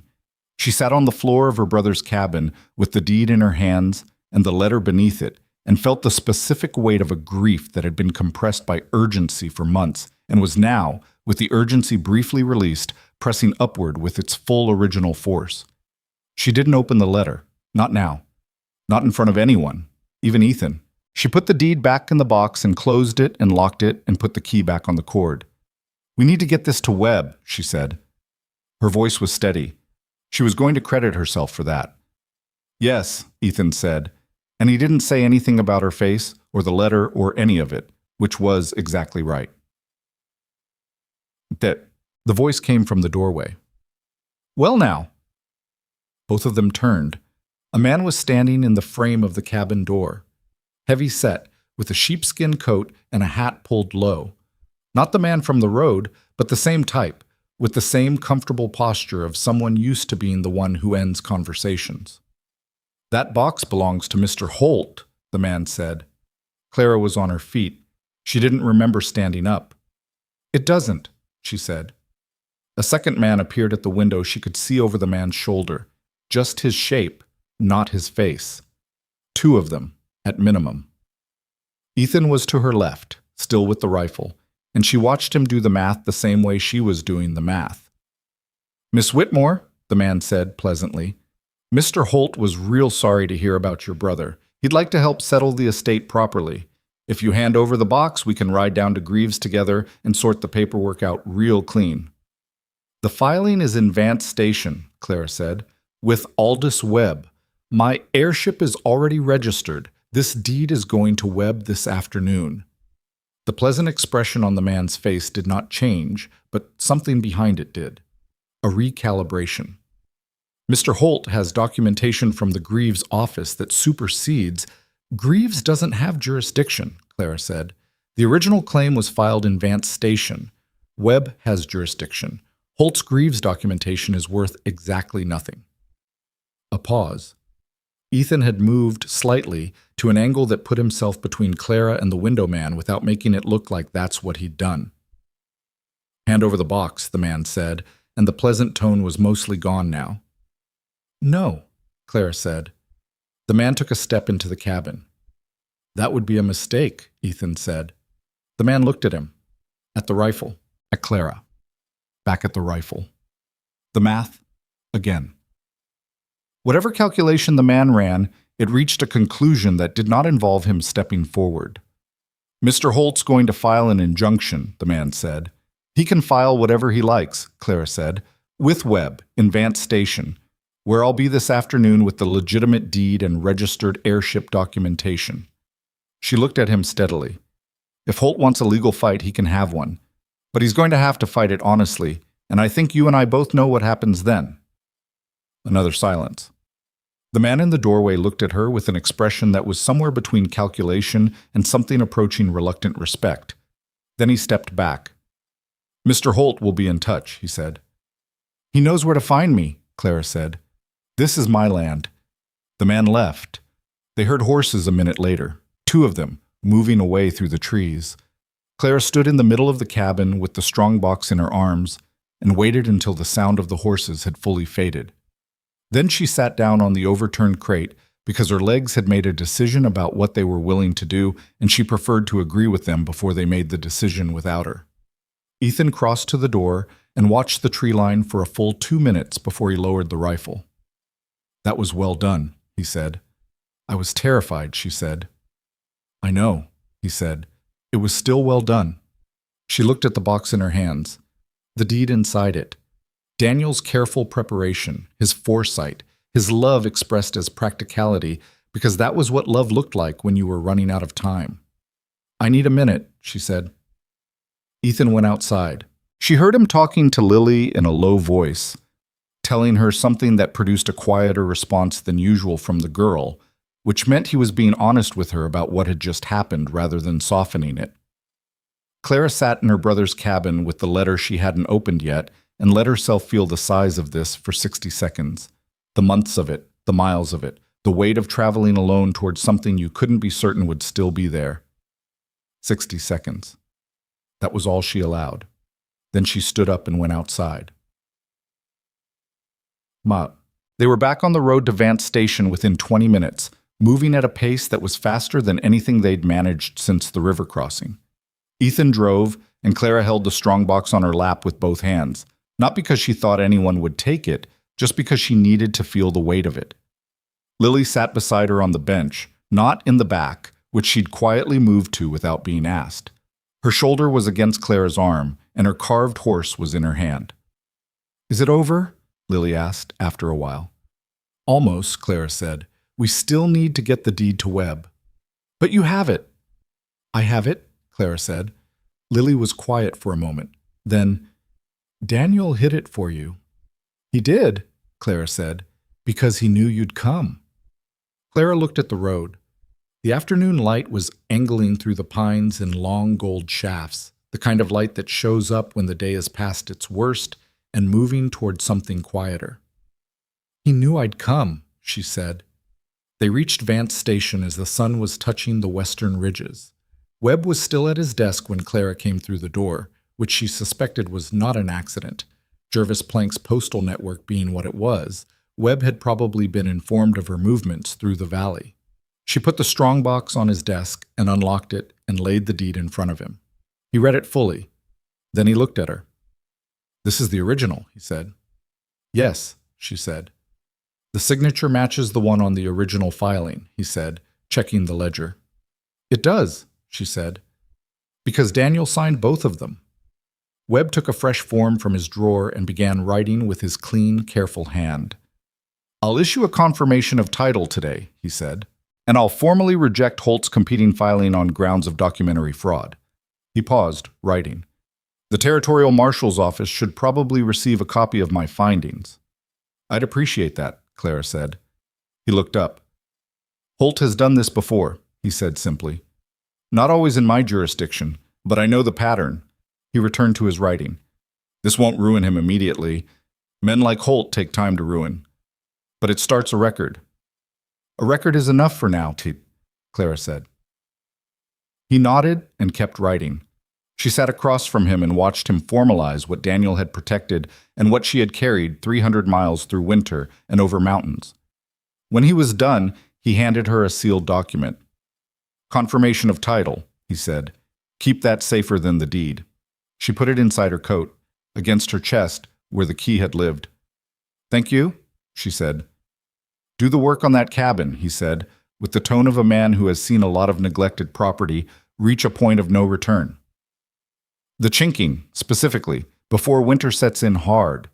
She almost smiled. "Yes, sir," she said. The evening at Vance Station's one boarding house was the first night in months that Clara Whitmore went to sleep without the arithmetic of survival running behind her eyes. The deed was confirmed. The title was registered. Holt could fight it through the territory if he wanted, but he'd be fighting a legitimate instrument with a forged one and a clean-handed recorder as the arbiter, and she'd put her chances at that better than even. She lay in the narrow boarding house bed and stared at the ceiling and listened to the building settle in the cold. She was thinking about the cabin, the chinking that needed doing, the door hinge that needed replacing, the loft board someone had pulled up and left off. The kitchen garden Daniel had mentioned in one of his earlier letters. A cleared patch on the south side of the cabin. Good soil, he'd written. She was thinking about what it would take to make it livable, what it would take to make it something.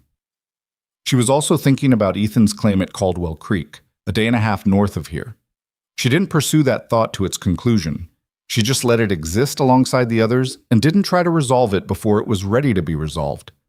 She fell asleep with the sealed title document still in her coat and Daniel's letter, still unread, folded against it. She wasn't ready for the letter yet, but soon. In the morning, over the boarding house's breakfast, which was eggs and coffee and bread that was a day old but welcome anyway, something shifted in the arrangement of the three of them in a way that none of them named directly. They'd been eating mostly in silence, the comfortable kind, when Lily looked up from her plate and said, Where does Miss Whitmore live now? Ethan looked at his coffee. Clara looked at Lily. At the cabin, Clara said. On Daniel's land. My land now. But it needs fixing, Lily said. You said the chinking needs doing. It does, Clara said. And the door hinge. And the door hinge, Clara agreed. Lily considered this. Papa's good at chinking, she said. He did the whole barn in Illinois before we left. Ethan set down his cup. Lily, he said. It's a practical observation, she said, in the tone of someone who has learned to package things as practical observations. It is, Ethan said carefully. It's also what it is, Clara said. They both looked at her. She wasn't sure what she'd meant by that. She sat with it for a moment. Your claim is at Caldwell Creek, she said to Ethan. That's where you were going. That's where Lily's been heading for months. Yes, he said, and it's a day and a half north. Yes, he said again. Which is not the same as the other side of the world, Lily said helpfully. Lily, Ethan said. A day and a half is a real distance, Clara said. In winter. It is, Ethan said. But not impossible, Lily said. Clara looked at the girl, then at Ethan, who was looking at his coffee again with the careful expression of a man who has something he wants to say and is deciding whether this is the time and place to say it. She wasn't going to make it easy for him. That wasn't who she was, but she also wasn't going to make it harder than it needed to be. Your claim is going to need work too, she said, from what you've described. Considerable work, he said, and you've got one pair of hands. And one very determined 7-year-old, he said, with the ghost of something that wasn't quite a smile but was heading in that direction. Clara looked at her coffee. Caldwell Creek is north, she said. My land is here. Those are facts. She paused. What we do with facts is a separate question. He looked up at her. The careful expression had shifted to something more direct. Not pressuring, not performing, just looking at her the way he'd looked at her since the beginning of this, with that unhurried, steady attention that she'd spent 3 weeks trying to decide whether she trusted. She trusted it. She wasn't going to say that yet, but she knew it. We don't have to decide today, he said. No, she agreed. We don't. Lily ate her eggs with the focused attention of someone pretending not to be listening, which was unconvincing but which they both tacitly agreed to accept. Outside, the morning was cold and clear, the kind of clear that comes after days of gray, when the air finally empties itself of whatever it was carrying. The mountains were sharp against the blue sky, and the pines held their color against the brown and gray of everything else. And the road north to Caldwell Creek and the track south to Daniel's cabin both existed and were both real. Clara finished her coffee and set down the cup. The cabin needs at least 2 weeks of work before it's livable for a full winter, she said, not to Ethan specifically, just to the table. He said nothing. The chinking and the door are the immediate problems, she said. After that, the loft, the stove seal, and whatever Daniel meant by the note he made about the drainage on the east side. Drainage usually means water coming in somewhere it shouldn't, Ethan said. Yes, she said. I figured. A pause. I know chinking, he said. So Lily said, Clara said. Another pause, longer this time. I could stay a week, he said.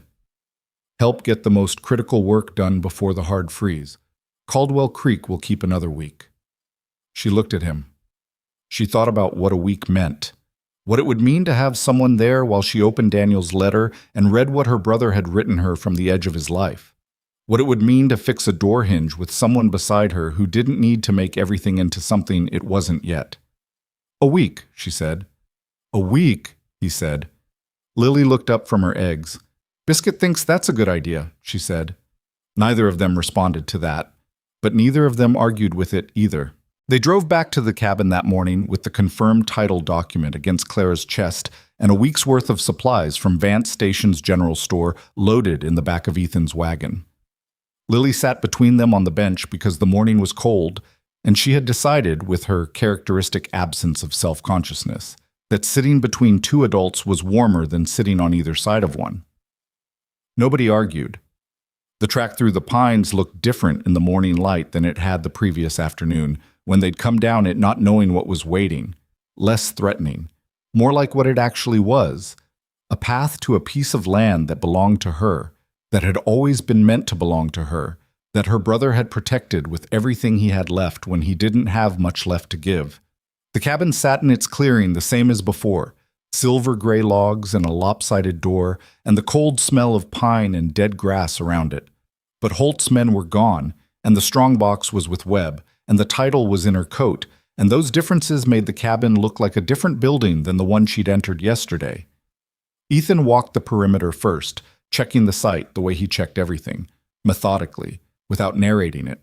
He looked at the foundation logs, the roof line, the drainage on the east side where Daniel's note had mentioned a problem. Clara watched him do this and found she was glad to have someone who knew what to look for, and this time she didn't complicate that feeling with qualifications. "Foundation's sound," he said, coming back. "The drainage issue is what I thought. The ground's pitched wrong on the east side. Water runs toward the cabin instead of away. It'll need a trench dug when the ground softens in spring, but it's not urgent before the freeze." "The chinking," she said. "Yes," he said. "That's urgent. There are gaps wide enough to put your hand through in 3 places I can see from outside. Once the temperature drops hard, you'll lose the interior heat faster than you can make it. Can we do it this week?" "If we start today," he said. They started that morning. Ethan mixed the chinking compound from materials he'd bought in Vance Station, clay, sand, a bit of lime, in proportions he seemed to carry in his head from the barn work Lily had mentioned. Clara worked beside him, packing the compound into the gaps while he mixed and handed it to her in sections, and Lily swept the cabin floor because it needed doing, and she'd decided that was her contribution without being assigned it. The work was physical and uncomplicated and oddly settling. There was nothing to think about except the gaps in front of her and the cold air coming through them and the compound in her hands.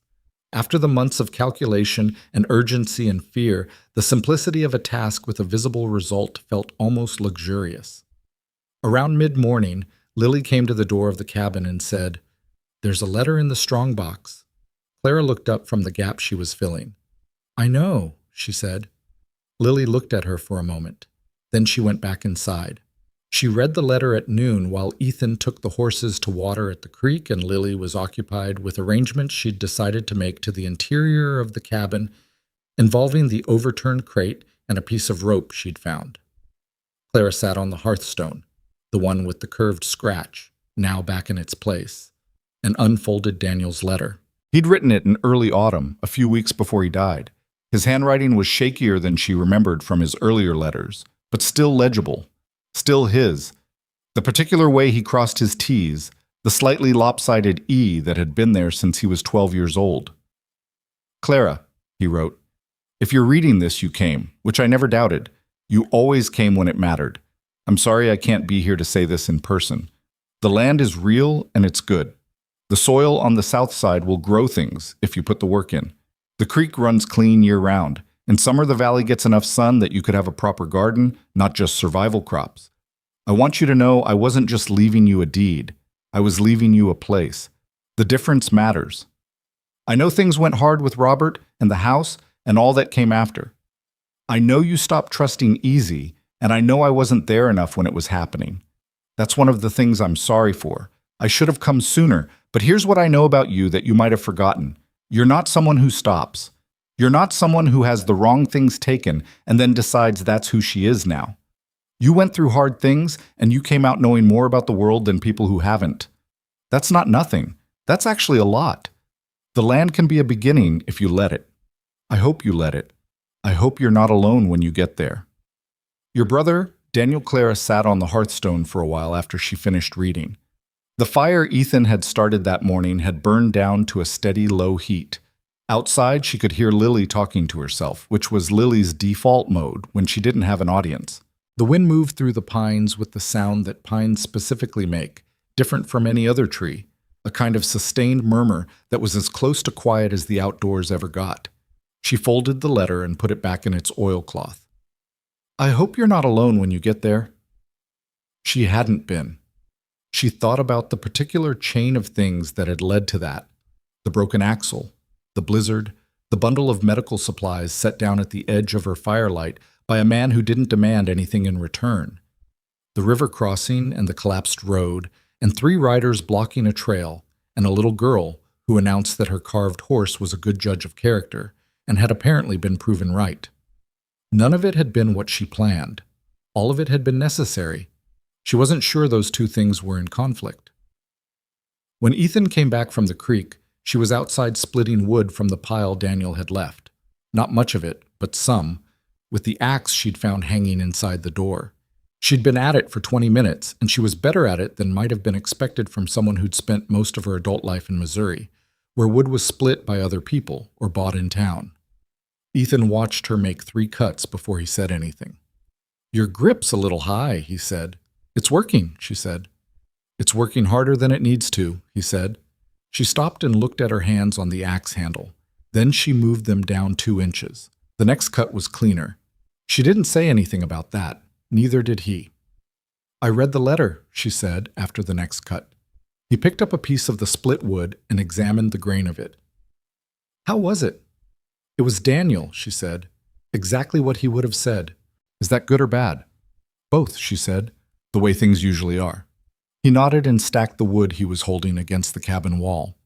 They worked in the companionable quiet they'd been building for 2 weeks, which was a different kind of quiet than the one they'd started with. Less defended.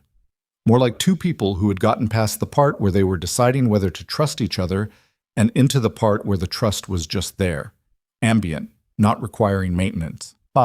Gerald Holt arrived on the 3rd day.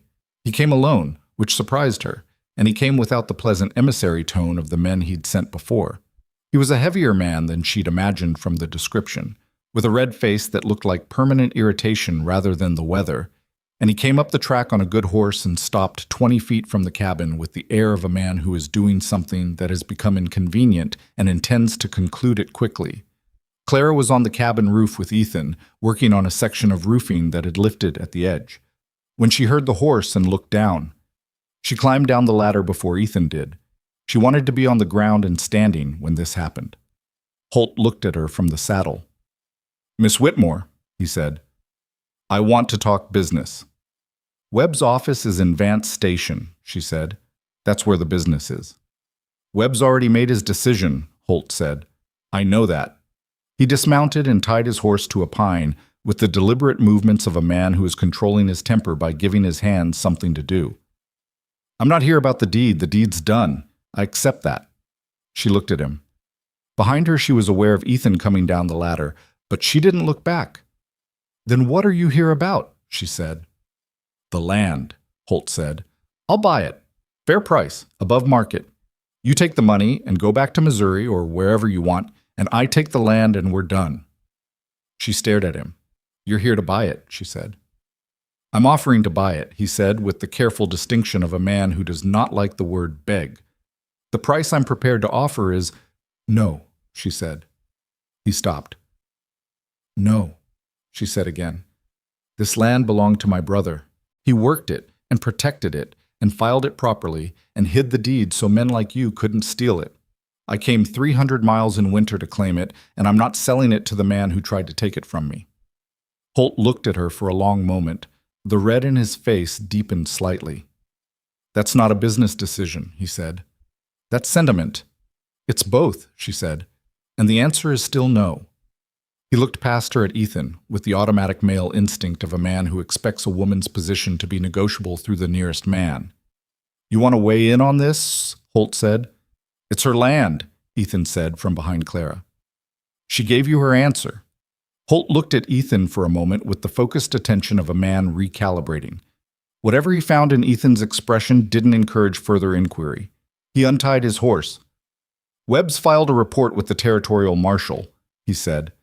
It was somewhere between a statement and a question. "He has," Clara said. Holt put his foot in the stirrup and mounted. He sat for a moment looking at the cabin, then at Clara, with an expression that had lost most of its surface confidence and was left with something smaller and more honest underneath. A man who had run a certain kind of play for a long time and was being told, in terms he couldn't easily dismiss, that this one was finished. "You've got a lot of work ahead of you," he said, looking at the cabin. "I know it," she said, He looked at her one more moment.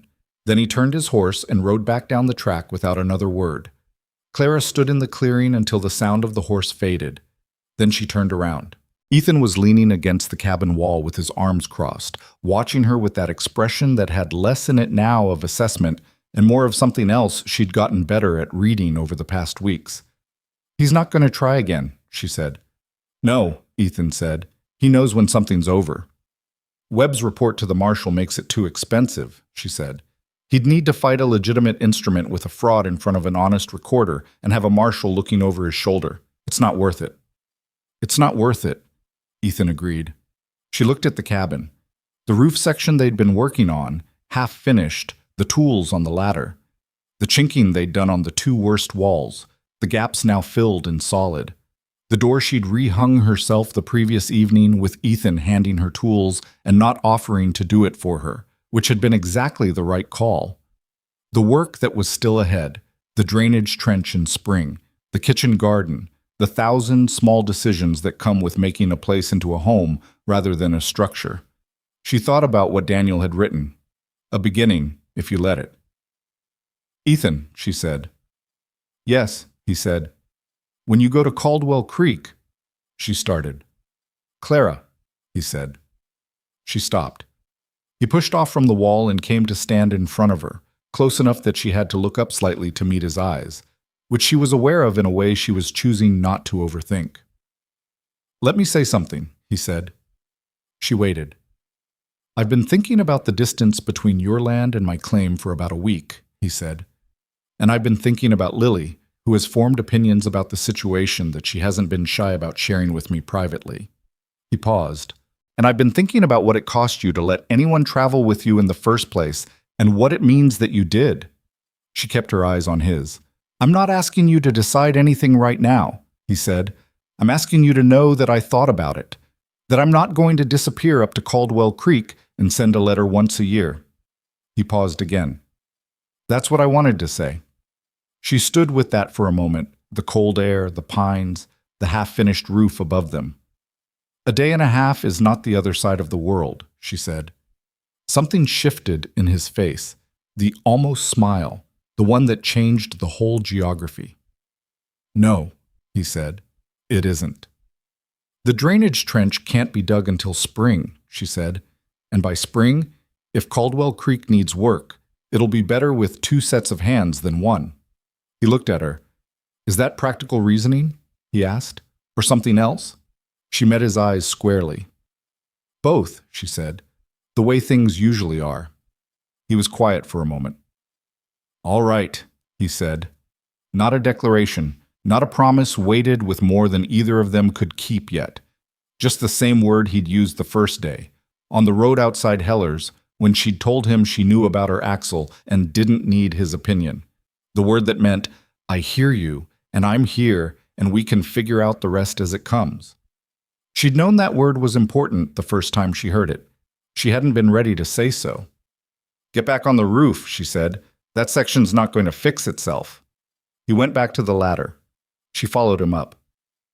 Lily came out of the cabin 20 minutes later, carrying 2 cups of coffee that were somewhat stronger than Clara would have made them, and substantially hotter than was comfortable, and set them on the roof above the ladder with the focused satisfaction of someone who has completed a task. "You made coffee," Ethan said. "I know how," Lily said. "On that stove," he said, with the careful tone of a parent who is deciding whether to have a conversation about fire safety now or later.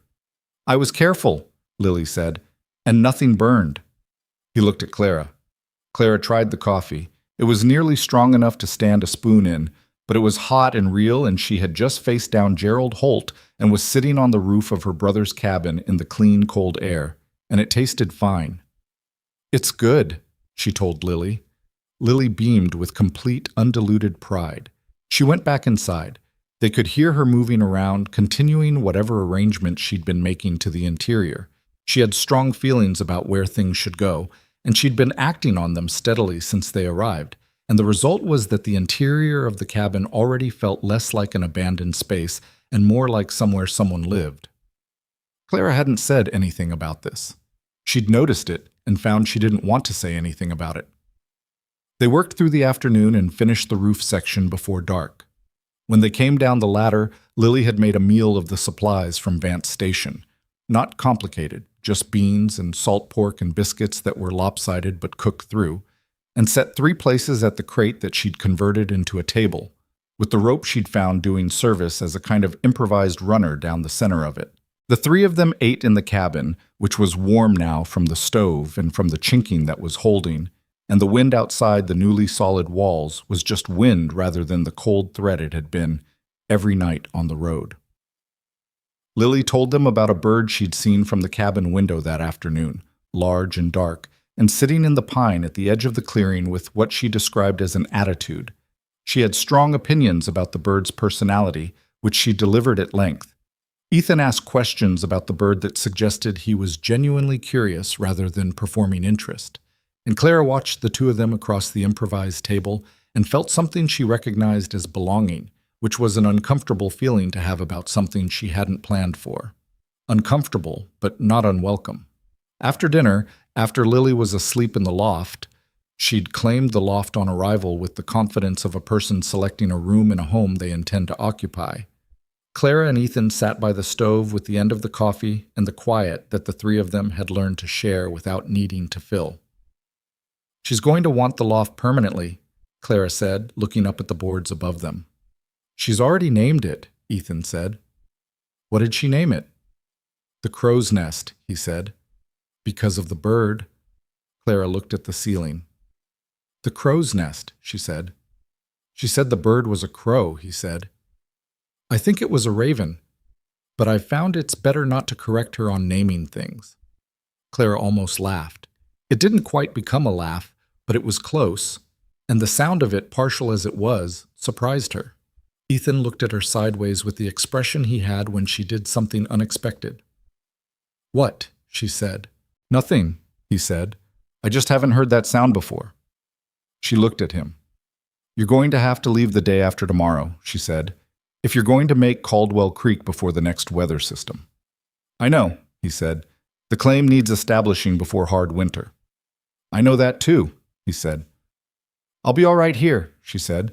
"The chinking's done, the stove seal's done, the roof's done. The supplies from Vance Station will last the month." "I know you'll be all right," he said. She looked at the stove. "I'm not asking you to stay," she said. "I know," he said. "I'm saying it so it's clear. I can do this." "Clara," he said patiently, "I know you can do it. I've watched you do things for 2 weeks that most people couldn't do with twice the resources and no broken hand." He paused. "I'm coming back in 3 weeks. 4 at the outside, depending on what the claim needs. That's not me asking permission. That's just what I'm going to do." She looked at him. 3 weeks, she said. 3 weeks, he said. She thought about 3 weeks alone in this cabin. The work of it. Not the labor, she didn't mind the labor, but the silence of it, which would be a different silence than the one she'd been living in before she met them. A silence that had a shape now, where before it had just been ambient. She thought about Daniel's letter. "I hope you're not alone when you get there." She hadn't been. She wasn't going to be. "There's a section of fence line on the north side that needs replacing," she said. "I'll get it started this week, but the posts need to go in deeper than I can dig alone in frozen ground." "I'll bring a longer bit," he said. "And the spring drainage. Trench work waits for spring," he said. "I know. We'll plan it." She looked at him. "We'll plan it. The simplicity of that. Not a vow, not a performance, just the natural language of people who have decided they're going to keep dealing with problems together."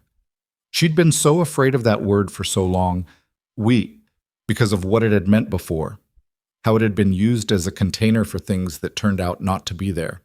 She'd carried that fear all the way from Missouri, 300 miles through winter, and it was still in her somewhere, and it was probably going to stay in her in some form for a long time.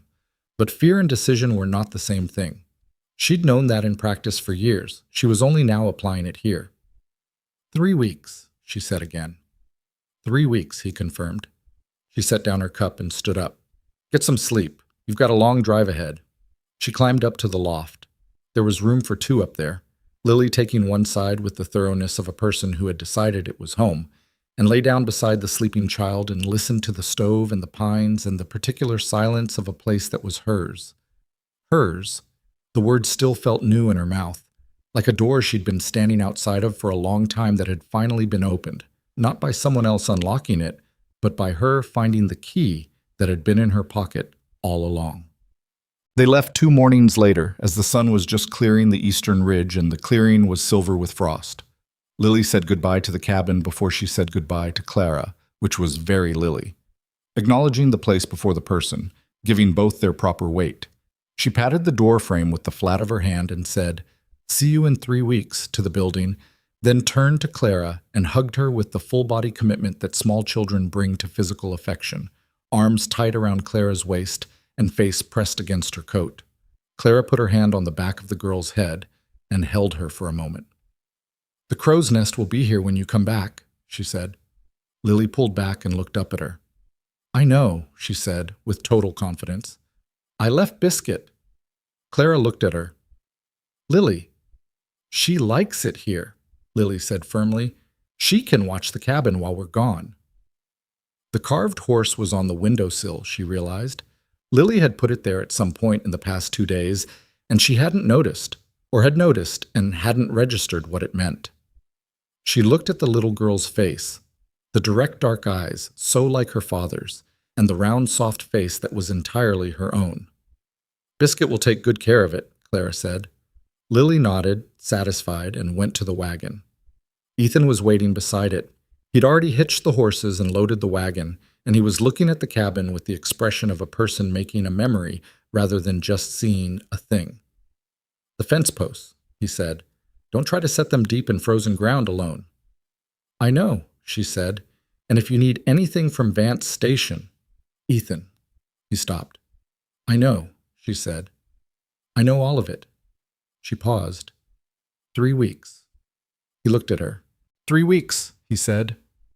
She held his gaze for a moment, the steady dark eyes that she'd watched for 2 weeks and learned to read in the way you learn to read weather, not perfectly, but well enough to trust your reading. Then she stepped forward and did something she hadn't planned. She put her hand briefly against his chest, not a gesture of romance so much as one of recognition, the way you touch something real to confirm it's there. He put his hand over hers for a moment. Then she stepped back. "Go," she said, "before the ground softens and the road gets bad." He climbed up to the bench. Lily was already settled, biscuitless for the first time since Clara had met her, which seemed like a significant sacrifice and was being borne with 7-year-old stoicism. Ethan released the brake. "Clara," he said, from the bench. She looked up at him. "Your brother was right," he said, "about the land. It's a good place." She looked at the cabin. The silver-gray logs, the door she'd rehung, the roof they'd fixed together, the chinking holding solid in the morning cold. "He was right about most things," she said. Ethan clicked his tongue. The horses moved. She stood in the clearing and watched the wagon go down the track through the pines until she couldn't hear it anymore. Then she stood a while longer in the frost-white clearing with the cold on her face and the silence of the valley around her, and the carved wooden horse on the windowsill behind her. People talk about strength like it's a thing you either have or you don't, like it arrives in you at birth or it doesn't arrive at all. Clara Whitmore had believed that for years, had believed, in the worst of her life, that whatever strength she had was a fixed quantity being depleted by circumstances, and that the goal was to spend it as carefully as possible because there wasn't an endless supply. She'd been wrong about that. Strength, she'd learned on 300 miles of frozen road, was not a fixed thing. It was more like fire. You fed it or it went out, and what you fed it with mattered. You fed it with necessity, yes, and with stubbornness, and with the particular refusal to let bad men win that comes from having watched bad men try. But you also fed it with other people.